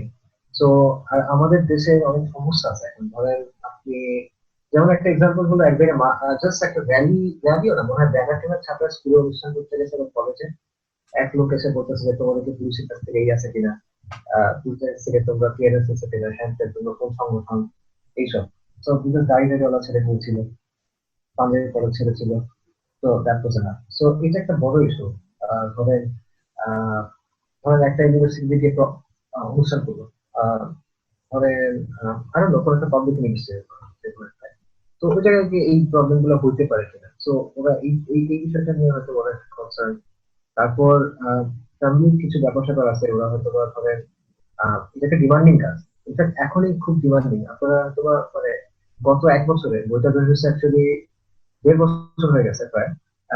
এই 1 বছর ওরা আসলে মানে বিশাল একটা সময় দিতে হয়েছে ইনবক্সে, বিদেশ মানুষ বই পড়ছে এবং তারা জাস্ট মানে ব্যাপার মানে তাদের এক্সপিরিয়েন্স শেয়ার করতেছে বা হেল্প চাচ্ছে, এবং ব্যাপারগুলো এমন যে আপনি জাস্ট ইনবক্সটা ফাড়া রেখে চলে ইগনোর করতে পারতেছেন না, এমন এমন ব্যাপার সব আসতেছে সামনে। তো ওদের খুব কম ম্যান পাওয়ার নিয়ে এটা পেছনে অনেক সময় দিতে হচ্ছে, ক্লাস ফালায় বা হয়তো কাজ ফালায় বাসায় আসছে, এরকমই করতে হচ্ছে, খাওয়া দাওয়া ফালায় রেখে। তো এইসব কিছু ব্যাপারও আছে, মানে কিছু প্র্যাগম্যাটিক সমস্যাও আছে, যেটার কারণে হয়তো বা এটা ইনভেস্ট করা এখন পসিবল হচ্ছে না। But still I would say আমি আপনার সাথে মানে অ্যাকচুয়ালি এগ্রি করি যে there has to be someone যে সামনে আগায় নিয়ে আসার জন্য তাকে পুশ ফরওয়ার্ড করার জন্য দরকার। এট the end of the day সহজ একটা কথা, একটা ফেসবুক লাইভ যত বড় ইডিয়েটই হোক, তার ফেসবুক লাইভে আপনি দেখবেন যে পরিমাণ রিয়াকশন আছে, সাধারণত একটা লেখা এরকম আসে না। এটা আমাদের ফিল্টারে এরকম হয়ে গেছে এখন যে মানুষ ভিজুয়ালিতে বেশি মনোযোগ দেয়, যত নন সেন্সিটিভ সেটা হোক, এবং আপনি যত ভালো একটা লেখা লেখেন না কেন, মানুষের ওই অ্যাটেনশন স্প্যানটা এখন আর নাই। সো দাওয়ার একটা নিয়ম হলো যে কম যেদিকে বুঝবে বা যেভাবে যাচ্ছে তাকে ওইভাবে বুঝে দিতে হবে। মানে কম উত্তর দিকে যাচ্ছে, আমি দক্ষিণ দিকে বুঝাইতেছি, তাহলে হবে না। আমি মেসেজটা চেঞ্জ করতে পারবো না, বাট তাকে সে বুঝে এমন ভাবে তার সঙ্গে আনতে হবে। তো সে যদি সহজ ভাষায় ভিডিও বেশি খায়, তাকে আমরা ভিডিও দিয়ে খাওয়াইতে হবে। তো এই জন্য এটা অ্যাকচুয়ালি চিন্তা করা, আমি তোমার আগেও বলছি তোমরা তুমি চিন্তা করো, তো এখন আমি আবার বলছি ইনশাআল্লাহ। তারপরে জিনিসটা একটু অন্যভাবে যদি বলি, যেমন ধরো আমাদের তো আসলে এইসব টপিকে কথা বলা বা অ্যাক্টিভিজম করা হয়তো প্রয়োজন হতো না যদি মানে স্কলারসরাই যদি কাজটা করে ফেলতো, আমাদের তো প্রয়োজন ছিল না। কিন্তু এরকম কি কোনো ইনিশিয়েটিভ নেওয়া যায় যে ওই যে going back to the initial discussion, আমাদের কিছু প্রফেশনাল কাউন্সিলর দরকার, বা কোনো আলেমি যদি এই টপিকে একটু স্পেশালাইজড হয় বা করে, এইভাবে এদের কি কারোর অ্যাপ্রোচ করা হয়তো তোমরা করছো, বাট আর কিভাবে হয়তো অন্য কোনো অ্যাঙ্গেলে কাজ করা যেতে পারে একটু যদি একটু বলতাম। এই ব্যাপারে, স্কলারদেরকে অ্যাপ্রোচ করার ব্যাপারে, কাউন্সিলিং বা কাউন্সিলর ট্রেনিং এর ব্যাপারে? এইটাই মানে জি ভাই, বেসিক্যালি হচ্ছে এইটাই আর কি, যেটা বলতে চাচ্ছিলাম যে স্কলারদেরই এটা করা উচিত। তো আমাদের পক্ষে যতটুকু করা সম্ভব তাদেরকে এই ফ্যাক্ট গুলা জানানোর জন্য যে এই জিনিসগুলা হচ্ছে, বা এখান থেকে বের হয়ে আসার জন্য এই টিপস গুলা দেওয়া যেতে পারে। তো এগুলা আমাদের মানে আমাদের পক্ষে যতটুকু করা সম্ভব আমরা তাদেরকে জানানোর জন্য এটা করব। আর আরেকটা যেটা ইম্পর্টেন্ট জিনিস সেটা হচ্ছে ওই ভাইয়া যেটা বলতেছিলেন আর কি, যে আমাদের টিমের মেম্বার খুবই কম। তো আমরা ওই যে যদি সামনে আগায় আসি তাহলে যেটা হবে যে আমাদের ইভেন এমন অনেক দিন গেছে যে 2-3 দিন চলে গেছে আমরা শুধু ইনবক্সে মেসেজে রিপ্লাই দিয়ে গেছি, মানে পার্সোনাল সব কাজ ফেলায় দিয়ে করে গেছি, এই ইনবক্সে রিপ্লাই দিয়ে গেছি। তো এই জিনিসটা হতো না, বা এই জিনিসটা অতটা ইফেক্টিভও না ইনবক্সে কাউন্সিলিং করা আর কি, যদি হচ্ছে কাউন্সিলর থাকতো যারা ভালো মতো কাউন্সিলিং করতেছেন ফিজিক্যালি। তো এখন যেটা করা যেতে পারে যে কিছু হচ্ছে এরকম তৈরি করা আর কি, যারা এটা নিয়ে কাজ করবেন, কাউন্সিলিং করবেন। তো এইটা খুব ইফেক্টিভ হতে পারে, বিশেষ করে মসজিদের ইমামদেরকে আর কি। ভাইয়া আসিফ ভাই যেটা বলছিলেন যে শুক্রবারে নামাজ পড়তে আসতেছে, তো তাদেরকে যদি আমরা ওই সময় যদি এগুলো জানায় টানায় রাখি তাহলে তখন হয়তো খুতবাতে বলতে পারবে। তো এইটা আর কি ইফেক্টিভ, খুতবা এবং এই কাজটা আমরা already- জি জি ভাই, খুতবাই বা কয়জন খুতবাতে যেটা শুনে, এটা হচ্ছে আমার প্রশ্ন। এরকম যারা রিলেটেড আছে এর মধ্যে কয়জনই বা খুতবা শুনে, এটা হচ্ছে আমার প্রশ্ন। ভাই এর- না ভাই, এইটা আমি যারা যারা যারা আওয়াজ করতে যায় এরা সবাই ফলো করতে যায়, মানে সবাই না হলেও এদের মধ্যে বিশ্বনাথ ফলো করতে দেখা যায়। না, কারণ আমি কেন প্রশ্নটা করতেছি সেটা হচ্ছে, ধরো আমাদের জেনারেল টেন্ডেন্সি যেটা, সেটা হচ্ছে, আসলে একটা অন্য টপিকে চলে যাচ্ছে, আমার মনে হয় না গেলেও চলবে, তুমি বলতে থাকো। না না, খুতবা ইজ ভ্যালিড পয়েন্ট। কারণ হলো এই একটা জিনিস হলো, এই ফার্স্টে আসিফ বলছিল যে প্রবলেমটা এক্সিস্ট যে করে এটা অ্যাকনোলেজ করা। সো যখন মেম্বার থেকে এটা বলা হবে খতিব সাহেব যে এই প্রবলেমটা এপিডেমিক, তখন হয়তো এই যারা গার্ডিয়ান লেভেল আছে এরা হয়তো একটু নড়ে চড়ে বসতে পারে। আদারওয়াইজ মেবি এটা ইগনোর করাটাই সমীচীন, এরকম মনে করে থাকতে পারে, অলরেডি তার করতেছে হয়তো। চিন্তা, গার্ডিয়ানের চিন্তায় তো সব নাই, গার্ডিয়ানের চিন্তায় আছে তার ছেলের বিশেষ কিন্তু এইসব কিছু তার চিন্তা আছে, গার্ডিয়ান তো এইসব চিন্তার টাইম নেই। কিন্তু ব্যাপারটা হলো যে ইভেন ক্ষুদ্র মানুষ শুনে না বা ক্ষুদ্র যায় না, এখানে একটা কারণটা কি মানুষ ক্ষুদ্র শুনে না কেন? তো মানে ওটাকে আমরা আসলেই না দেয়, বাট স্টিল আমার মনে হয় যদি ক্ষুদ্র এরকম হয় যে এই প্রবলেম গুলো অ্যাকচুয়ালি সোসাইটিতে এক্সিস্ট করে, যেটা আমার ডেইলি লাইফের প্রবলেম, আমি দেখতেছি আমার ফ্রেন্ডের প্রবলেম, যখন এগুলো অ্যাকচুয়ালি অ্যাড্রেস হবে আমার মনে হয় লট অফ পিপল ইজ যারা হয়তো এখন অতটা সিরিয়াসলি শুনতেছে না। এবং যদি তারা নাও শোনে, তাও মাহবুবা যেটা বললো যে এটা একটা নেসেসারি স্টেপ জিনিসটা শুরু হওয়ার। বাট আগে যে জিনিসটা হয়তো ভাইয়ের কোয়েশ্চেন যেটা একটু মানে অন্য ব্যাপারটা ছিল, ওনার কথা হলো যে তুমি যেটা বলতেছো যে হ্যাঁ ঠিক আছে, আম, ওনারা কাজটা করলে তোমরা সব হেল্প দিতে রাজি আসতো, বাট ওনার পয়েন্টটা মানে এটা ছিল যে তোমরা কি কোনো ওলামাকে মানে কোনো আলিমকে এরকম অ্যাপ্রোচ করছো কিনা, বা কাউন্সিলিং এর ব্যাপারে এরকম কাউকে অ্যাপ্রোচ করছো কিনা যে আমরা এখন কাজ করতেছি, বা আমরা আপনারা যদি আসেন আমরা কাজ আরো আগায় নিয়ে যেতে পারবো, বা এরকম কিছু আর কি। জি ভাই, এরকম কিছু এটা নিয়ে আমরা কথা শুরু করছি। জি ভাই, এটা আমরা শুরু করছি গত বছরে। রাজশাহীতে প্রায় 40-50টা মসজিদের হচ্ছে ইমামের সঙ্গে কথা হয়েছে, তাদেরকে বই দেওয়া হয়েছে এবং তাদেরকে অনুরোধ করা হয়েছে এগুলো নিয়ে আলোচনা করার জন্য। বাগেরহাটে প্রায় 25টা মসজিদে করা হয়েছে, সিলেটে প্রায় 40-50টা মসজিদের মতো করা হয়েছে, তারপর হচ্ছে ময়মনসিংহ, চিটাগাঙেও করা হচ্ছে আর কি। এবং আমাদের এখন যে প্ল্যানটা আছে সেটা হচ্ছে ঈদের পরে যখন আহ মানে আবার পুরাদমে সবকিছু শুরু হবে, তো তখন হচ্ছে আহ বিভাগীয় শহর, যেগুলো যতগুলা বিভাগীয় শহর আছে, তো সব বিভাগীয় শহরে সব মসজিদ গুলাকে কাভার করা হবে। আমরা ঢাকাতে বেশ কয়েকটা মসজিদের ইমামের সঙ্গে কথা বলা হয়েছে আর কি, ইভেন অনেক মসজিদের ইমাম এটা নিয়ে খুতবাও দিচ্ছেন। সিলেটে আর কি, সিলেট বা মৌলভীবাজারে খুব সম্ভবত এইটা নিয়ে একজন আলিম, একজন ইমাম সাহেব আর কি আলোচনা করছেন, পুরা খুতবা তিনি হচ্ছে এটা নিয়ে আলোচনা করছেন, এবং রেসপন্স অসম্ভব ভালো ছিল। তো ভাই, একটা আলহামদুলিল্লাহ। কথা আমি যেটা বলতে চাই সেটা হচ্ছে যে যাদেরকে উদ্দেশ্য করে খুতবা দেওয়া হবে তারা খুতবা শোনে না। তো ভাইয়া ওই জিনিসটা হচ্ছে কি, আমার একটা ছোট ভাই আছে আর কি, তো আমাদের এখানে মসজিদে ইমাম সাহেব একদিন হচ্ছে ফেসবুক নিয়ে আর কি আলোচনা করছিলেন। তো ওই ছোট ভাই আর কি ওটা শুনছে, ও নামাজ টামাজ পড়ে না আর কি, শুধু শুক্রবারে নামাজ পড়তে যায়। তো এখানে মসজিদে শিডিউল করা থাকে যে অমুক শুক্রবারে অমুক ইমাম সাহেব কথা বলবেন। তো যেদিন ওই ফেসবুক নিয়ে কথা বলা ইমাম সাহেব আসেন খুতবা দিতে, তো সে খুতবাটা শোনার জন্য মানে তাড়াতাড়ি যেটা মিস করতে চায় না সে। তো মানে আমাদের জেনারেশনের যে সমস্যাগুলা এগুলা যদি অ্যাড্রেস করা শুরু করে, তাহলে অবশ্যই অবশ্যই তারা শুনবে। তারা হচ্ছে এখান থেকে বের হয়ে আসার জন্য মানে সব রকমের ওয়ে খুঁজতেছে। একটা ছেলে যখন পর্ন দেখতেছে, একটা ছেলে যখন প্রেম করতেছে, গার্লফ্রেন্ড নিয়ে ব্যভিচার করতেছে, এগুলো তার ভালো লাগে না। একটা পর্যায়ে হয়তো ভালো লাগছে অল্প একটু সময়, কিন্তু তার আলটিমেটলি যখন সে রাতে মানে বিছানায় যায়, তার ঘুম আসে না, তার অস্বস্তি লাগে, অসহ্য লাগে, ভালো লাগে না, সবকিছু মন খারাপ থাকে। তো এগুলা থেকে সে বের হয়ে আসতে চায়, কিন্তু তাকে কে বের করে নিয়ে আসবে, কোথায় গেলে সে এগুলা থেকে মুক্তি পাবে, কার হেল্প নেবে, এটা সে জানে না। তো সে যদি দেখে যে একটা ছেলে যদি দেখে যে একটা মুখ মসজিদের ইমাম সাহেব এগুলো নিয়ে আলোচনা করতেছে, সে নিশ্চয়ই তার বন্ধুদেরকে বলবে। এবং এটা হয়েছে, কেউ ক্যাম্পেইন করছে, ক্যাম্পেইনে একটা ছেলে শুনছে, তার সব বন্ধুদের বলছে। ইভেন এমন অনেক ঘটনা ঘটছে, এটা কুড়িগ্রামে, যে ক্যাম্পেইনের কারণে একটা এলাকার একটা গ্রামের সবগুলা ছেলে তওবা করে, মানে সবগুলা বলতে মানে মোটামুটি সবাই তওবা করে তারা হচ্ছে 5 ওয়াক্ত নামাজ শুরু করে দিচ্ছে ওগুলা ছেড়ে। এরকম ঘটনাও ঘটছে।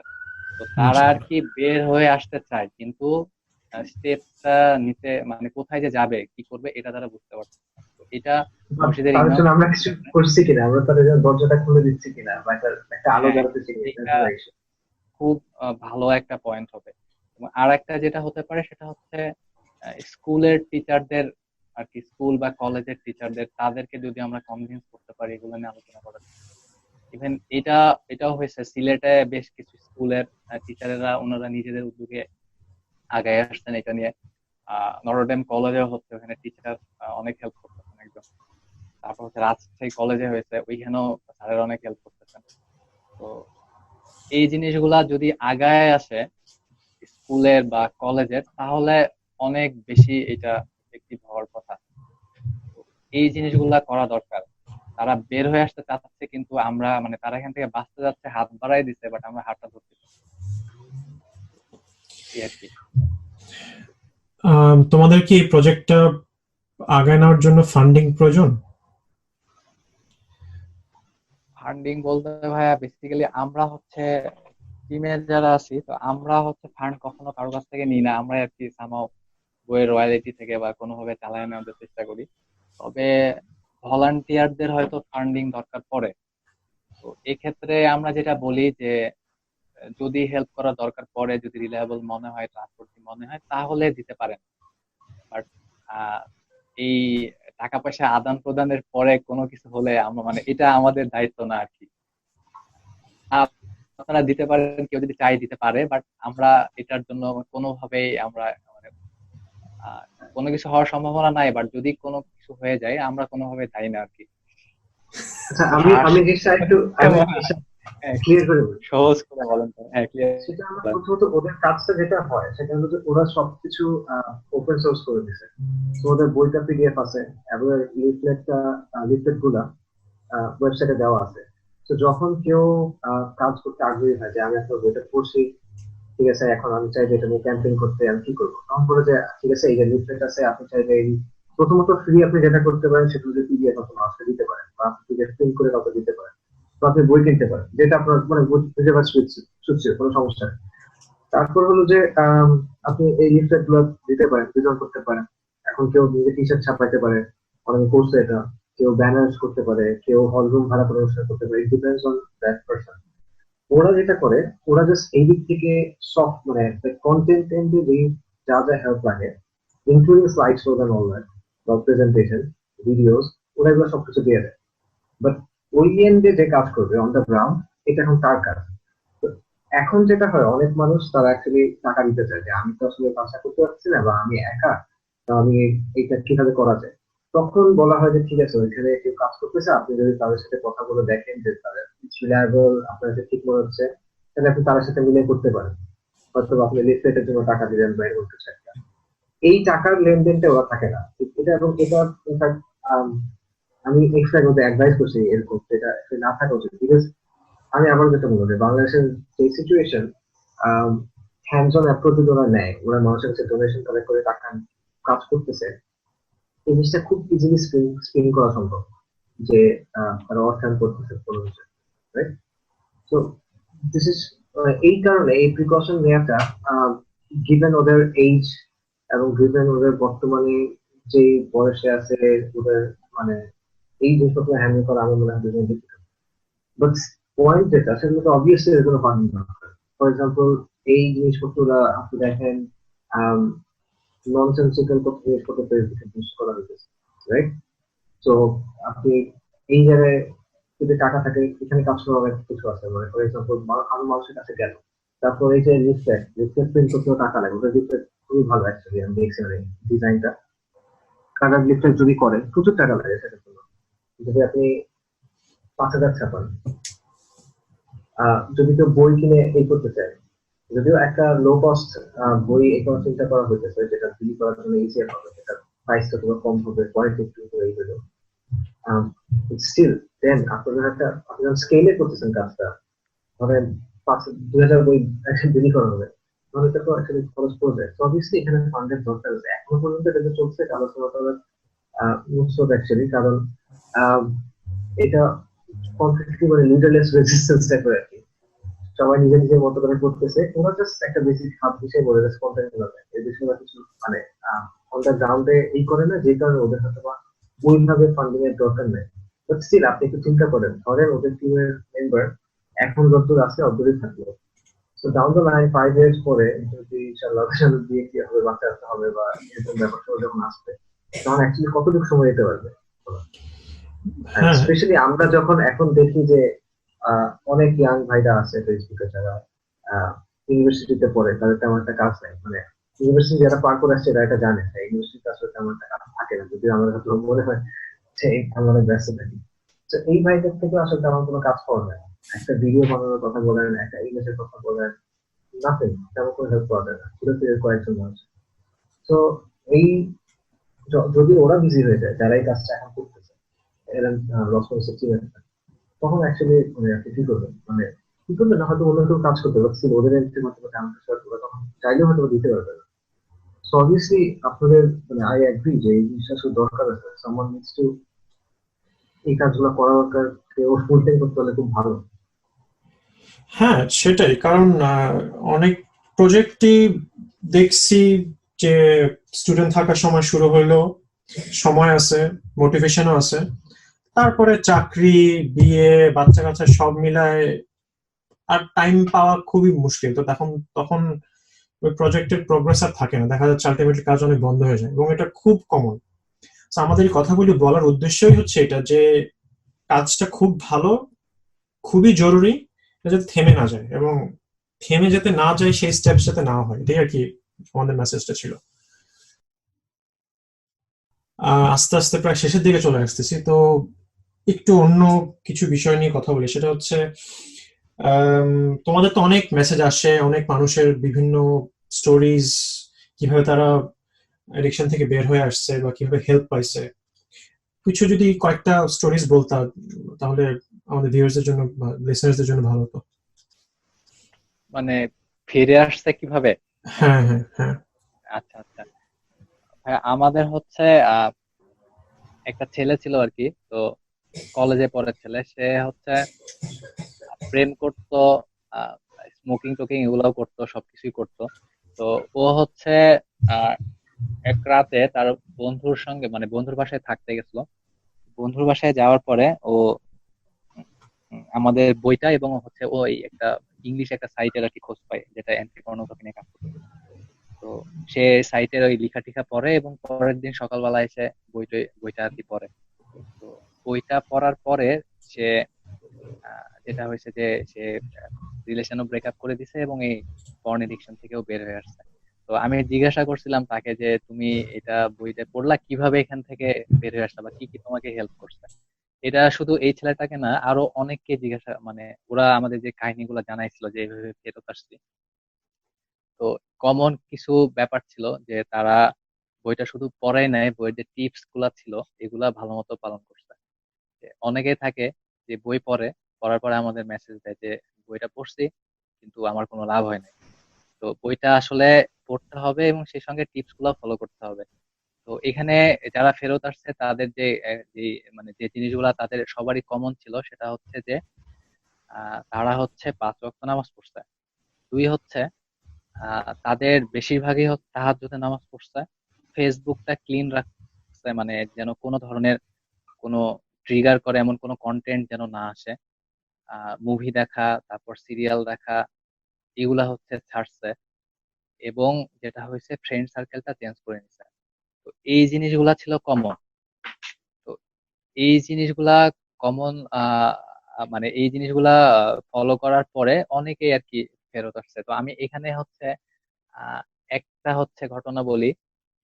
আচ্ছা ভাই, এটা হচ্ছে যে একটা ছেলে ছিল, এমন দিকে মেল করছিল আর কি। সেই ছেলেটা আহ পর্ন এডিক্টেড ছিল, সেই সঙ্গে সঙ্গে গার্লফ্রেন্ডের সঙ্গে আর কি সে বেশ কয়েকবার ব্যভিচার করছিল আর কি, জিনা করছিল আর কি। তো এই ছেলেটা যখন বুঝতে পারে যে তার এখান থেকে বের হয়ে আসতে হবে, তো তখন ওই যে আমি যেগুলা বললাম যে সে হচ্ছে তাহাজ্জুদের নামাজ পড়ছে, তারপর হচ্ছে 5 ওয়াক্ত নামাজ রেগুলার পড়ছে। এবং এই ছেলেটার ইউনিক যেটা ছিল, সে পুরা রমাদানে পুরা রমাদানে প্রত্যেকটা রাত্রে তাহাজ্জুদের নামাজ পড়ছে। এবং ফজরের আর কি ফরজ নামাজের পরে সে হচ্ছে আহ মসজিদ থেকে মসজিদে মাঠে আর কি বসে বসে আল্লাহর কাছে অনেক দোয়া করছে, কান্নাকাটি করছে। ইভেন ঈদের নামাজে ঈদের নামাজের পরে সে অনেক পরিমাণ কান্নাকাটি করছে। তো এই ছেলেটা যেটা ছিল যে ওই গার্লফ্রেন্ড আর কি, গার্লফ্রেন্ডকে অ্যাবর্শন করাইতে হয়েছিল। এই পর্যায়ে যাওয়ার পরেও এই ছেলেটা হচ্ছে ফেরত আসছে। আল্লাহ মাফ করুক আর তাকে। আর একটা যেটা ছিল সেটা হচ্ছে উম এইটা একটু মানে বেশ এক্সপ্লিসিট আর কি। এটা হচ্ছে যে একটা ছেলে ছিল, সে উম তার হচ্ছে বোনের মানে বোনের প্রতি আর কি ইয়ে ছিল, সে অনেক দুর্বল ছিল। এবং ইভেন এমনও হয়েছে যে আহ বোনের সঙ্গে জিনা করার ফাইনাল স্টেজে পর্যন্ত চলে গেছিল। মানে ওইখান থেকে সে কোনো মতে ফেরত আসছে। তো তারপর আমাদের টিমের সঙ্গে আর কি যোগাযোগ হয়েছে। তো ওই ছেলেটাও মোটামুটি এখন যতদূর জানি যে টিপস গুলা ফলো করে বইয়ের মোটামুটি একটা ভালো অবস্থায় আছে আর কি। তো লিসেনার্স, সময় স্বল্পতার জন্য দি মুসলিম গ্লাস পডকাস্টের আজকের পর্ব এখানে শেষ করতে হচ্ছে। অনেক কথাই বাকি রয়ে গেল, তাই লস মডেস্টি টিম এবং আসিফ আদনানকে আবারও ইনভাইট করবো ইনশাল্লাহ, এবং আমাদের বিশ্বাস তারাও আবার আসবেন। আপনারা আমাদের ফেসবুক পেজ facebook.com/themuslimglass এবং আমাদের ওয়েবসাইট themuslimglass.com গিয়ে পুরনো সব এপিসোড শুনে নিতে পারেন এবং বন্ধুদের মধ্যে শেয়ার করে ছড়িয়ে দিতে পারেন। আরেকটা কথা, লস মডেস্টি টিমেরও আলাদা ফেসবুক পেজ আছে, যেটা হচ্ছে পর্নোগ্রাফি মানবতার জন্য হুমকি এই নামে, এবং তাদের সাইট lostmodesty.com, যেখানে মুক্ত বাতাসের খোঁজে বইটির কন্টেন্ট ফ্রিতে পাওয়া যাবে। আমাদের পোস্টের ডেসক্রিপশনে এসবের লিঙ্ক পেয়ে যাবেন ইনশাআল্লাহ। আর ভবিষ্যৎ কোনো এপিসোডের আগ পর্যন্ত আমি মাহবুব এবং আবদুল্লাহ এখান থেকে বিদায় নিচ্ছি। আসসালামু আলাইকুম ওয়া রাহমাতুল্লাহ।